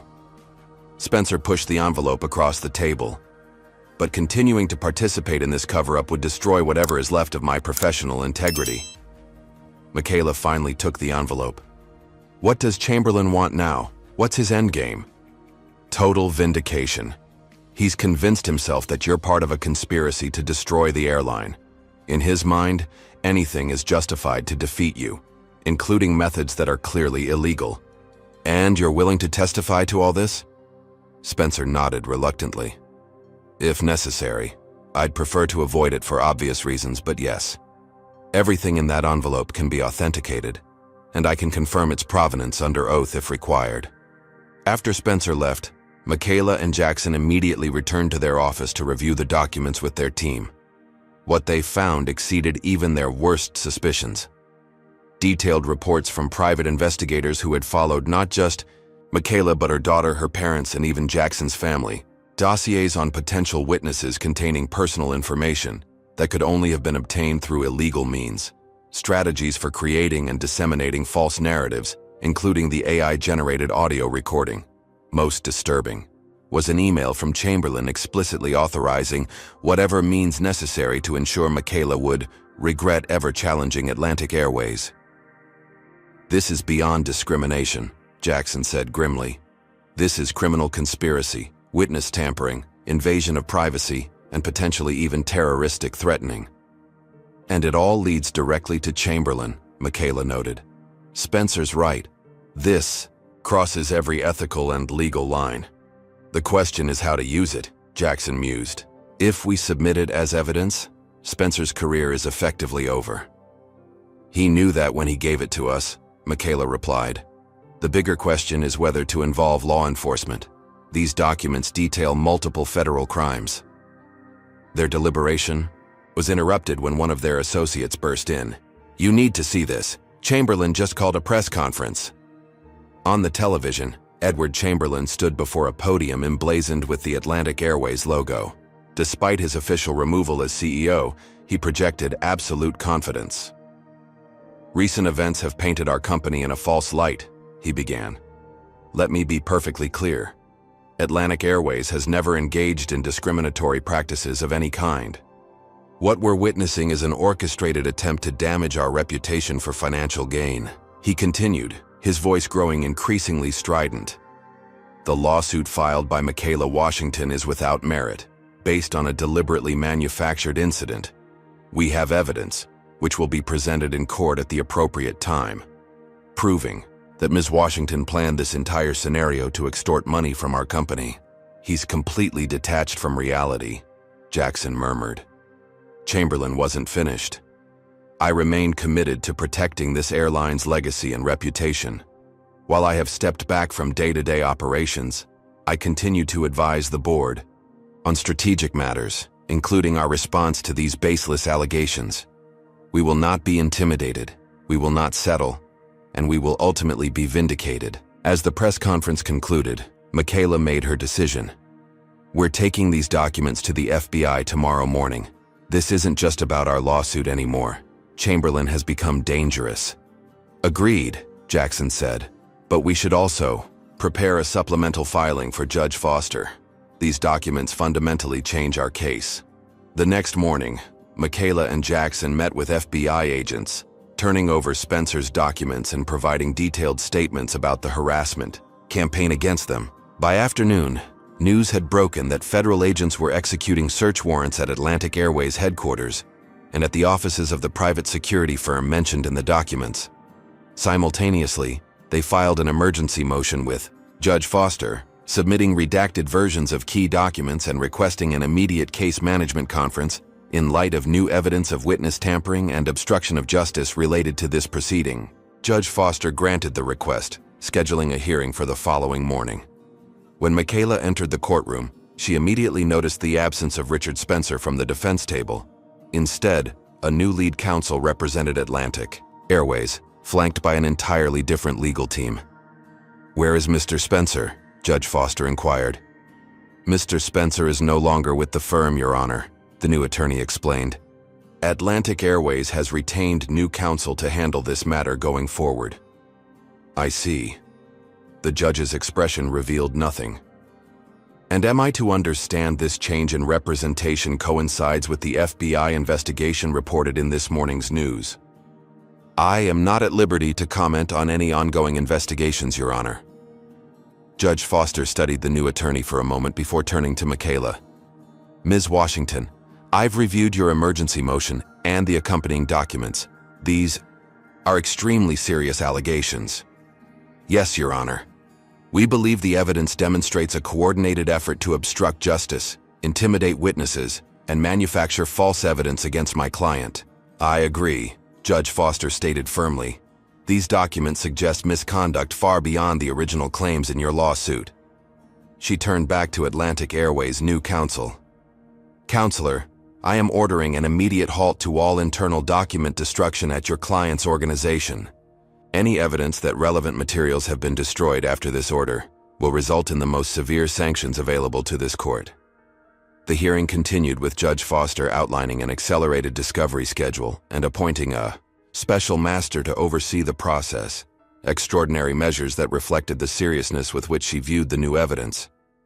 As they left the courthouse, Michaela received a text from Richard Spencer. Board meeting in progress. Shareholders calling for Chamberlain's complete removal from any advisory role. 3 board members, including Harrington, expected to resign by end of day. The news media swarmed Michaela, shouting questions about the FBI investigation and the airline's changing legal strategy. She provided a brief statement focusing on the importance of accountability before being escorted to a waiting car. We've turned a corner, Jackson observed as they drove away. They're in full retreat mode now. It's not over yet, Michaela cautioned. Chamberlain still has allies, and cornered animals are the most dangerous. Her words proved prophetic when, that evening, Atlantic Airways issued a statement announcing an orderly leadership transition, while simultaneously filing a countersuit against Michaela personally, alleging defamation, tortious interference with business relationships and abuse of process. See? Michaela said when Jackson called to inform her of the development. They're still fighting, just changing tactics. It's a desperate move, Jackson assured her. The countersuit won't survive a motion to dismiss, especially with everything that's come to light. But it sends a message to other potential plaintiffs. Challenge us, and we'll come after you personally even after our wrongdoing is exposed. Speaking of other plaintiffs, Jackson transitioned. Our class action filing has exploded. We've added over 200 named plaintiffs in the past week alone, all with documented instances of discrimination by Atlantic Airways. How are they responding to that? Their new legal team has requested a meeting to discuss potential resolution frameworks. Reading between the lines, I think they're finally ready to talk settlement terms that go beyond monetary compensation. Good, Michaela said firmly, because I'm not interested in just money. I want systemic change that prevents anyone else from experiencing what I did. The next morning brought news that the board had finally severed all ties with Chamberlain, voting unanimously to remove him from any advisory role and initiating an internal investigation into his actions. More significantly, Trevor Harrington had resigned from the board, along with 2 other directors who had supported Chamberlain's aggressive strategy. As Michaela prepared for another day of legal proceedings, she received an unexpected call from her grandmother. I saw the news, Eloise said, her voice brimming with pride. You did it, child. You stood firm until they crumbled. It's not quite over yet, Grandma. But the tide has turned, hasn't it? Just like I told you it would. Michaela smiled, remembering their conversation during her darkest moment. Yes, the tide has definitely turned. Thank you for believing in me when I was ready to give up. I never doubted you for a second, Eloise replied. Some battles choose you for a reason. This one chose you because you were strong enough to win it, not just for yourself, but for everyone who's ever been treated as less than because of the color of their skin. As she ended the call, Michaela reflected on how far the case had come, from that moment of humiliation on the plane. What had begun as a personal injustice had evolved into a movement for accountability that was reshaping not just one airline, but potentially the entire industry's approach to discrimination. The path forward remained challenging, but for the first time, Michaela could clearly envision the victory that had once seemed impossible against such powerful opposition. Atlantic Airways had finally discovered what she had known all along, that justice, though delayed, would not be denied. The atmosphere in courtroom 4B crackled with tension as the trial of Washington vs. Atlantic Airways finally began after months of pre-trial maneuvering.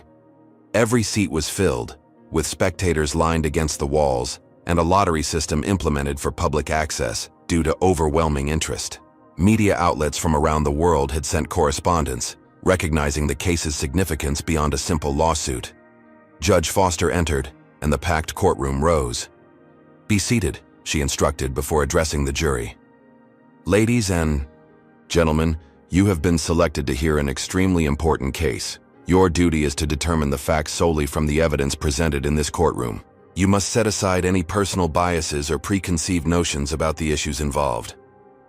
Atlantic Airways' new lead counsel, Stephanie Morgan, a renowned defense attorney with experience in high-profile discrimination cases, projected calm confidence. Across the aisle, Michaela and Jackson led a team that had grown to include civil rights experts and former Department of Justice attorneys who had joined the case pro bono, recognizing its potential landmark status. Judge Foster nodded to Michaela. "Ms. Washington, as plaintiff's counsel, you may present your opening statement." Michaela approached the jury box, making eye contact with each of the 12 jurors, a diverse group that reflected Chicago's demographics. She carried no notes. Every word of her opening had been committed to memory. "Ladies and gentlemen," she began, her voice clear and measured, "this case is about more than one incident on one flight. It's about a systematic pattern of discrimination that Atlantic Airways embedded into its corporate culture, training procedures, and daily operations." She paused, allowing the gravity of the statement to register. "The evidence will show that on May 15th of this year, I boarded Atlantic Airways Flight 3721 with a valid first-class ticket. Despite having the correct boarding pass for my assigned seat, I was forcibly removed from that flight, handcuffed, physically injured, and publicly humiliated, for one reason only: the color of my skin." Several jurors shifted uncomfortably as Michaela held up her wrists, the faint scars from the handcuffs still visible months later. "But my experience was not unique," she continued.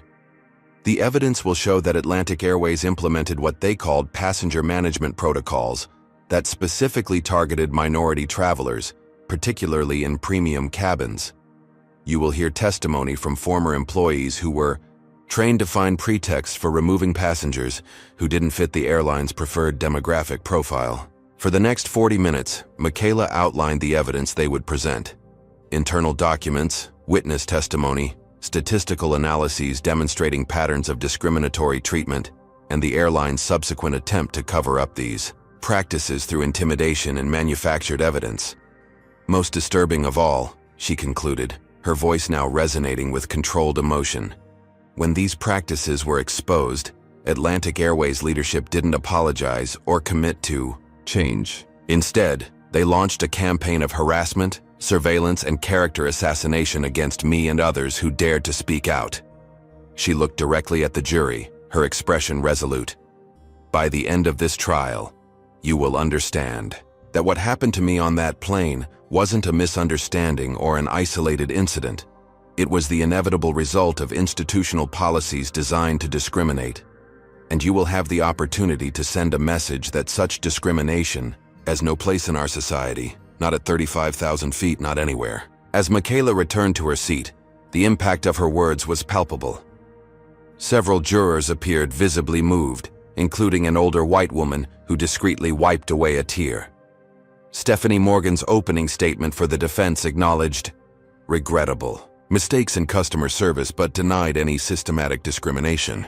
She characterized the incident as a tragic misunderstanding exacerbated by poor communication and training failures, emphasizing Atlantic Airways' commitment to diversity and inclusion. "The evidence will show that while mistakes were made, there was no corporate policy of discrimination," Morgan insisted. Former CEO Chamberlain's subsequent actions, which the company unequivocally condemns, represented personal vendettas, rather than company directives. It was a strategic retreat from the airline's initial denials, an attempt to distance the corporation from Chamberlain's most egregious actions while minimizing their liability for the underlying discrimination. The trial proceeded with Michaela calling her first witness, Dr. Eleanor Richards, Atlantic Airways' former chief diversity officer, who had been fired 3 years earlier after submitting a comprehensive report documenting discriminatory practices in customer service. Dr. Richards, Michaela began after establishing her credentials. Could you explain to the jury why you were terminated from Atlantic Airways? Objection, Morgan interjected. Calls for speculation. Your Honor, Dr. Richards has direct knowledge of the circumstances surrounding her termination, which is directly relevant to the pattern of conduct at issue in this case. Michaela countered. Overruled, Judge Foster decided. The witness may answer. Dr. Richards straightened in her seat. I was terminated 1 week after submitting a 78-page report documenting racial disparities and how passengers were treated. My report included statistical analyses showing that black passengers were 7 times more likely to be downgraded or removed from first class than white passengers, even when controlling for all other factors. And what was the company's response to your findings? Initially, silence. Then I was called to a meeting with then CEO Chamberlain and board member Trevor Harrington. They questioned my methodology, suggested I was looking for problems where none existed, and ultimately told me to rewrite the report with a more balanced perspective. Did you rewrite the report as instructed? No. I stood by my findings, which were methodologically sound. 1 week later, I was informed that my position was being eliminated as part of a corporate restructuring. The testimony continued with Dr. Richards explaining how her replacement had dismantled the diversity initiatives she had implemented, and how her report had mysteriously disappeared from company records. The next witness was Marcus Johnson, the former executive assistant who had provided key documents to Michaela. He detailed conversations he had overheard among senior leadership about maintaining the right image in premium cabins and strategies for managing passenger demographics without creating liability. Mr. Johnson, were you present during a board meeting on October 10th, 2 years ago when passenger demographics were discussed? Michaela asked. Yes. Trevor Harrington presented. Data showing that first-class sections had seen a 12% increase in minority passengers over the previous year. He characterized this as a brand image concern. What was the response to his presentation? Chamberlain said they needed to rebalance the passenger experience without creating legal exposure. That's when they approved the creation of the Executive Courtesy Program that gave flight attendants broad discretion to reseat passengers under the guise of accommodating VIPs. On the 3rd day of trial, Bethany Keller took the stand. Initially hostile and defensive, she maintained that she had followed standard procedures during the incident with Michaela. However, under Michaela's methodical cross-examination, cracks began to appear in her testimony. Ms. Keller, you testified earlier that you didn't check Ms. Washington's boarding pass before calling security. Why not? I was busy with other passengers. Mr. Harrington is a valued executive member and his concerns took priority. So you took the word of a white male passenger over a black female passenger without verifying either of their claims? That's not how I would characterize it. How would you characterize it then? Bethany shifted uncomfortably. I was following our protocols for VIP passengers. What protocols specifically? The Executive Courtesy Guidelines. Could you explain those guidelines to the jury? Bethany hesitated, seeming to realize she had walked into a trap. They instruct us to give special consideration to certain passengers designated as high priority. And how are these high priority passengers typically identified? There's a list based on what criteria? Membership tier, spending history, corporate relationships. Ms. Keller, I'm showing you what's been marked as Plaintiff's Exhibit 42. This is an internal training document titled Cabin Demographics Management. Are you familiar with this document?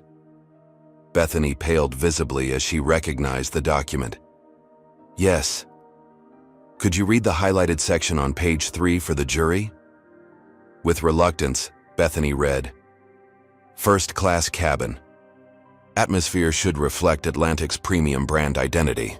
When cabin demographics become imbalanced, flight attendants should utilize executive courtesy protocols to maintain optimal passenger distribution. What does imbalanced mean in this context, Ms. Keller? I don't know the exact definition. Let me help you. Turning to page 7 of this same document, there's a section titled Demographic Indicators. Could you read the first bullet point? Bethany's voice had grown noticeably quieter. Overrepresentation of non-traditional premium passengers may create comfort concerns for core demographic groups. And what are non-traditional premium passengers according to the next paragraph? The courtroom was completely silent as Bethany struggled to respond. Finally, she admitted. The document defines them as passengers outside the typical executive profile, specifically mentioning racial minorities, younger travelers without business attire, and those displaying cultural identifiers inconsistent with premium cabin expectations. A murmur ran through the courtroom. One juror shook his head in visible disgust. Ms. Keller, would you agree that these guidelines effectively instructed you to discriminate against passengers based on race? Objection. Morgan stood. Calls for a legal conclusion. Sustained, Judge Foster ruled. Michaela rephrased. Ms. Keller, when you saw me in seat 2A, did you classify me as a non-traditional premium passenger according to these guidelines? After a long pause, Bethany finally answered, yes. The cross-examination of Officer Daniel Reynolds proved equally devastating to the defense. Initially maintaining that he had followed standard security protocols, Reynolds crumbled when confronted with the airport's actual procedures manual, which contradicted his testimony about the necessity for handcuffs in non-threatening situations. Officer Reynolds, can you point to anything in this manual that justifies handcuffing a cooperative passenger who presents no security threat? I can't. In fact, page 42 specifically states that restraints should only be used when a subject demonstrates active resistance or poses a threat to officers or others. Did I demonstrate active resistance or pose any threat? No. So why were handcuffs applied? Reynolds glanced at Atlantic Airways attorneys before answering. I received a call from someone at Atlantic Airways indicating you might become combative. They specifically requested visible restraints. Who made that call? I don't know the name, just that it came from airline management. By the end of the first week, Atlantic Airways' defense was in shambles. The testimony had established not only that discrimination had occurred in Michaela's case, but that it reflected company-wide policies implemented at the highest levels. The most dramatic moment came when Richard Spencer testified, having been subpoenaed after his sudden resignation from the airline's legal team. Despite the professional cost, Spencer provided a detailed account of the campaign against Michaela after she filed her lawsuit. Mr. Spencer, did Atlantic Airways authorize surveillance of Ms. Washington and her family? Yes. Former CEO Chamberlain personally approved an extensive operation to gather information that could be used to discredit her. And were you aware that this surveillance included following her college-aged daughter? I became aware after the fact. When I objected on ethical grounds, I was told by Chamberlain that everything was on the table in terms of fighting this case. Did Atlantic Airways create and distribute false information about Ms. Washington? Yes. A specialized firm was hired to create the AI-generated audio that purported to be Ms. Washington discussing how to manufacture discrimination claims. I was present when Chamberlain approved this strategy. As Spencer's testimony concluded, the courtroom was silent, the full extent of Atlantic Airways' misconduct now undeniable. Judge Foster called a weekend recess, instructing jurors to avoid media coverage of the case. When court reconvened on Monday, a new energy pervaded the proceedings.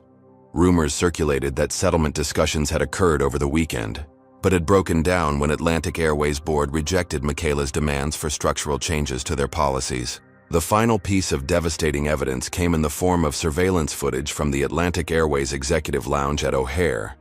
The video, obtained through a subpoena of the airline's security archives, showed Trevor Harrington watching Michaela check in for her flight. He could be seen making a phone call immediately afterward, followed by checking his watch and proceeding to the gate area. arriving late, exactly as he had on the day of the incident. This footage confirms what we've established through testimony, Michaela explained to the jury. Mr. Harrington deliberately targeted me after recognizing me in the lounge. The call you just witnessed was to Edward Chamberlain, setting in motion the chain of events that led to my removal. When Atlantic Airways finally presented their defense case, it was noticeably abbreviated. Several planned witnesses had withdrawn, unwilling to testify under oath given the overwhelming evidence already presented. Their star witness, a passenger who claimed Michaela had been disruptive, was thoroughly discredited when Jackson produced the man's frequent flyer account showing upgrades and bonus miles added immediately after the incident. During closing arguments, Stephanie Morgan attempted to salvage what she could by arguing that while individual employees had behaved inappropriately, the corporation itself should not be held liable for rogue actions by former executives who no longer represent the company's values. Michaela's closing argument, in contrast, systematically connected the dots between Atlantic Airways' written policies, executive directives, employee training, and the discrimination she and others had experienced. What happened to me wasn't an accident or a misunderstanding, she told the jury, her voice resonating with conviction. It was the natural result of a system designed to discriminate, a system created, implemented, and enforced at every level of Atlantic Airways' corporate structure. She gestured to the full courtroom. This case has attracted attention because it touched a nerve in our national consciousness. We all want to believe that in 2025, a person won't be judged by the color of their skin. We want to believe that corporations with billion-dollar budgets for diversity campaigns actually practice what they preach. But as the evidence has shown, Atlantic Airways maintained two sets of standards, one for public consumption and another for actual implementation. Looking directly at the jury, she concluded, "Your verdict in this case will send a message far beyond one airline or one incident. It will either tell corporate America that discrimination can still be practiced with impunity if disguised carefully enough, or it will affirm that true equality means equal treatment for everyone, regardless of race in every setting, including at 35,000 feet. The jury deliberated for just 4 hours before reaching their verdict, remarkably swift for a case of such complexity. As they filed back into the courtroom, their expressions gave nothing away. The foreman handed the verdict form to the bailiff, who delivered it to Judge Foster. The judge reviewed the document, her expression remaining neutral. "Has the jury reached a unanimous verdict?" "We have, Your Honor," the foreman confirmed. "On the claim of racial discrimination under the Civil Rights Act, how do you find?" "We find for the plaintiff, Michaela Washington." A ripple of reaction swept through the courtroom, quickly silenced by the judge's gavel. "On the claim of false imprisonment, how do you find?" "We find for the plaintiff." "On the claim of assault and battery, how do you find?" "We find for the plaintiff." As Judge Foster continued reading the verdict for each count, the pattern remained consistent. A complete victory for Michaela on every claim. When the liability phase was complete, Judge Foster proceeded to damages. "Has the jury determined compensatory damages?" "We have, Your Honor. We award the plaintiff $50 million in compensatory damages. The amount was substantial, far more than typical for individual discrimination cases. But what followed was unprecedented. Has the jury determined punitive damages?" "We have, Your Honor. We award the plaintiff $500 million in punitive damages against Atlantic Airways." Gasps erupted throughout the courtroom. The punitive award was designed not just to punish the airline, but to fundamentally change how corporations approach discrimination. It represented approximately 10% of Atlantic Airways' total market value, large enough to demand attention from every corporate boardroom in America. As Judge Foster confirmed the verdict and dismissed the jury, the courtroom erupted in conversation. Reporters rushed out to break the news while Atlantic Airways attorneys huddled in shocked consultation. Michaela remained composed, shaking hands with her legal team and thanking the jurors as they exited. She had won more than a personal victory. She had established a precedent that would reshape corporate policies and practices nationwide. Outside the courthouse, standing before a forest of microphones and cameras, Michaela delivered a brief statement. "Today's verdict affirms a fundamental truth. that discrimination in any form, in any setting, is unacceptable and will be held accountable. The journey to true equality continues, but today represents a significant step forward.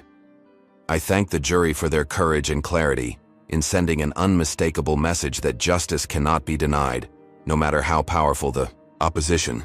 As questions shouted by reporters filled the air, Michaela smiled slightly. The verdict speaks for itself. Now the real work begins, ensuring that the changes this case demands actually take place, not just at Atlantic Airways, but throughout our society. With those words, she departed, leaving behind a legal landmark that would be studied in law schools and corporate boardrooms for generations to come. 1 year later, Michaela Washington stood in the bustling terminal of O'Hare International Airport, watching travelers stream past. So much had changed since that fateful day when she had been dragged away in handcuffs, yet airport still carried an emotional weight for her, a complex mixture of triumph and lingering trauma. "Ms. Washington?" A young man in an Atlantic Airways uniform approached, extending his hand. "I'm Michael Torres, Customer Experience Director. It's an honor to meet you. Everything is prepared for your flight." Michaela smiled, shaking his hand. "Thank you, Mr. Torres. I appreciate the personal welcome. It's standard procedure now for all passengers," he explained as they walked toward the gate. "Part of our new customer service protocols. Though I admit, welcoming you feels particularly significant given your role in transforming our airline." The transformation Torres referenced had been comprehensive and unprecedented. Following the historic verdict, Atlantic Airways had initially announced plans to appeal. However, facing a catastrophic drop in bookings, shareholder revolts, and a Department of Transportation investigation, the board had ultimately chosen a different path. Instead of fighting the judgment, they had embraced reform, negotiating with Michaela and civil rights organizations to develop a consent decree that went beyond financial penalties to implement structural changes throughout the company. The result was a complete overhaul of hiring practices, training programs, customer service policies, and corporate governance. As they approached the first-class lounge, Michaela noticed the diversity among both passengers and staff, a visible shift from a year earlier. A large plaque near the entrance caught her attention. "Equality at every altitude, our commitment to inclusive excellence." Torres followed her gaze. "That was installed 6 months ago. Every Atlantic Airways terminal worldwide has one, along with QR codes linking to our quarterly diversity metrics and reporting systems for any concerns."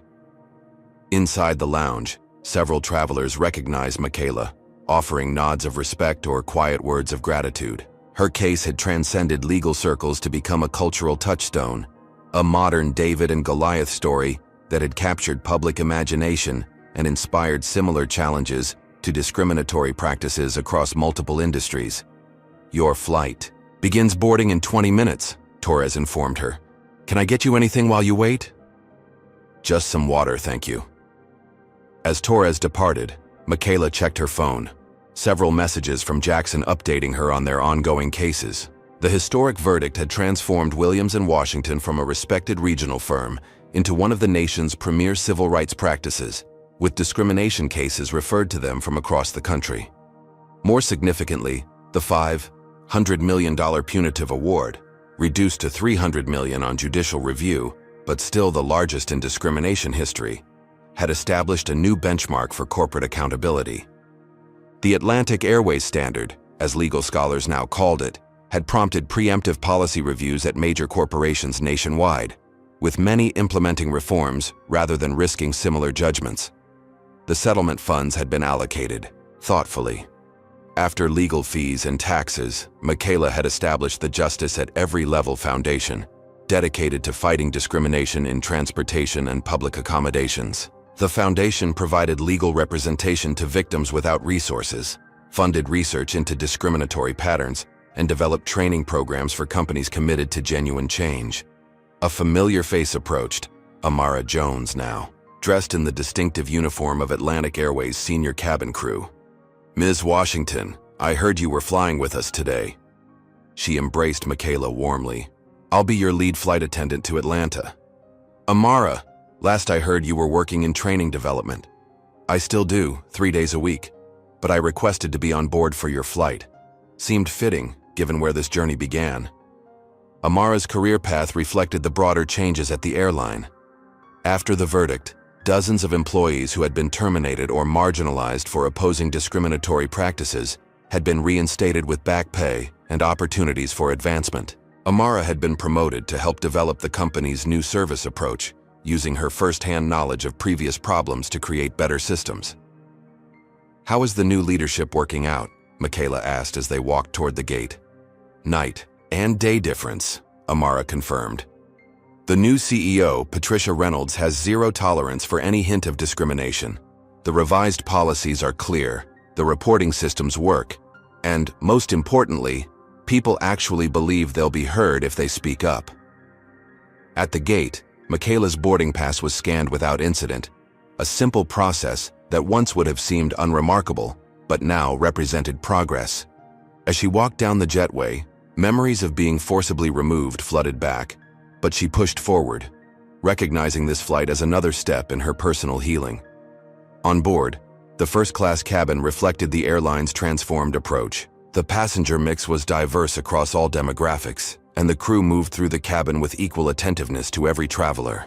"Welcome aboard, Ms. Washington," the captain announced over the intercom as Michaela settled into seat 2A, the same seat from which she had been removed a year earlier. "It's an honor to have you flying with us today." A spontaneous round of applause broke out among passengers who recognized her, spreading through the cabin. Michaela acknowledged it with a humble nod, still uncomfortable with her celebrity status, but appreciative of its meaning. As the flight reached cruising altitude, Amara stopped by Michaela's seat. "There's someone who would like to speak with you, if you're willing." She gestured toward the galley where a uniformed man waited nervously. Michaela recognized him immediately. Officer James Bradshaw, one of the security personnel who had removed her from the plane and marched her through the terminal in handcuffs. She hesitated only briefly before nodding. "I'll talk with him." Bradshaw approached, his discomfort evident. "Ms. Washington, I don't know if you remember me." "I remember all of you, Mr. Bradshaw." "Of course." He cleared his throat. "I've wanted to apologize personally for a long time. What we did that day was wrong on every level, and I've had to live with that knowledge." "What happened to you afterward?" Michaela asked, genuinely curious about the ripple effects of the case. "I was suspended, then terminated after the investigation. Rightfully so." He paused. "But 6 months ago, I was given a second chance through Atlantic's reconciliation program. I'm now part of their security training team, teaching officers what not to do and how to recognize and resist pressure to discriminate." Michaela studied him thoughtfully. "That's a significant turnaround." "It's been a journey of accountability," Bradshaw acknowledged. "I had to confront my own biases and the systems that encourage them. I'm not asking for forgiveness, Ms. Washington. I just wanted you to know that your courage created change, even in those who wronged you." After Bradshaw returned to his post, Michaela gazed out the window at the clouds below, reflecting on the unexpected paths justice had taken. The case had never been about punishing individuals, but about changing systems. Yet here was evidence that when systems changed, individuals could transform as well. The flight landed in Atlanta on time, and as Michaela disembarked, she was surprised to see a small gathering of Atlantic Airways executives waiting at the gate, led by CEO Patricia Reynolds. "Ms. Washington, welcome to Atlanta," Reynolds greeted her. "We wanted to mark the anniversary of the incident that transformed our company by thanking you personally." "That's not necessary," Michaela began, but Reynolds continued. "It is necessary. What happened to you was inexcusable, and while we can never fully make amends, we can acknowledge the debt we owe you for forcing us to confront our failures." She gestured to a nearby wall where a plaque was being unveiled. "This will be displayed in every Atlantic Airways terminal worldwide." The plaque read, "On May 15, 2024, Michaela Washington experienced discrimination aboard our airline that reflected systemic failures in our culture and policies. Her courage in demanding accountability led to fundamental changes that benefit all our passengers and employees. We remember this history not as a source of shame, but as a commitment to ensure such Such injustice never occurs again. Michaela was momentarily speechless, moved by this public acknowledgement. We've also established an annual scholarship in your name, Reynolds continued, for law students focused on civil rights and transportation equity. Later that evening, in the quiet of her Atlanta home, Michaela finally had time to process the day's events. The journey from humiliated passenger to catalyst for industry-wide change had been arduous, painful, and at times dangerous. Yet the results, visible in policy changes, court precedents, corporate behavior, and individual transformations, validated every difficult step. Her phone rang, Jackson calling for their weekly check-in. "How was the flight?" he asked. "Any flashbacks?" "Some," she admitted. "But mostly I felt, I don't know, vindicated. Seeing the concrete changes, meeting people whose lives and careers have been redirected by what we accomplished. It makes everything worthwhile." The DOT released their final report today, Jackson informed her. Their investigation found discriminatory patterns at 12 other airlines. They're using Atlantic Airways' new policies as the remediation standard. So the ripple effect continues. It does. And speaking of ripples, the Justice at Every Level Foundation just received another 1,000 applications for legal assistance. People who might never have come forward before now believe their experiences matter. After ending the call, Michaela opened her laptop to review a draft of her forthcoming book, Justice at 35,000 Feet, which chronicled both her personal journey and the broader implications of the case for civil rights enforcement in corporate America. The closing paragraph caught her eye. True justice is never merely personal. It exists in the connections between individual dignity and collective accountability, between one person's stand and a society's progress. What began as a humiliating removal from an airplane seat became a movement that transformed an industry. Not because one person was wronged, but because that wrong reflected systemic failures that had harmed countless others. The measure of our success isn't the verdict or the settlement, but the reality that today, passengers of all backgrounds can board flights with the expectation of equal treatment.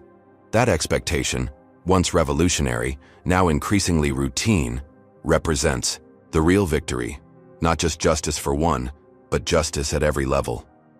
What do you think about Michaela's journey from victim to champion for systemic change? Has her story inspired you to stand up against discrimination in your own life? Comment below with your thoughts. And don't forget to like, subscribe, and share this video if you believe in the power of one person to create meaningful change in the world. Would you have had the courage to fight a powerful corporation like Michaela did? Let us know. And thank you for joining us for this powerful story of justice and transformation. Your support helps us continue sharing these important narratives that can change hearts and minds. Michaela Washington's powerful journey demonstrates that confronting discrimination requires extraordinary courage, especially when facing powerful institutions. Her story teaches us that systemic racism often hides behind corporate policies and standard procedures that appear neutral but disproportionately impact people of color. True change demands persistence in the face of intimidation. When Atlantic Airways escalated from discrimination to harassment and character assassination, Michaela's resolve only strengthened. Her example shows that speaking truth to power can inspire others to come forward, creating a collective force stronger than any individual. The case highlights how institutions often protect themselves rather than acknowledge wrongdoing. Atlantic Airways chose an aggressive defense strategy instead of accountability, ultimately causing far greater damage to their reputation and finances. Perhaps most importantly, Michaela's victory demonstrates that justice requires not just individual remedies, but systemic transformation. Her settlement focused on structural changes that would prevent future discrimination, recognizing that true equality depends on reformed systems, not just punished offenders. The ripple effects of one person's stand for justice can transform entire industries. By refusing to be silenced, Michaela created a new standard for corporate accountability that benefits countless travelers who will never know her name, but will experience more equitable treatment because of her courage. What instances of discrimination have you witnessed that needed someone to take a stand? Comment below, Like this video if Michaela's determination inspired you, and subscribe for more stories of courage against injustice. Share with someone who needs to hear that standing up matters. Thank you for joining our community that believes in fighting for equality everywhere, even at 35,000 feet.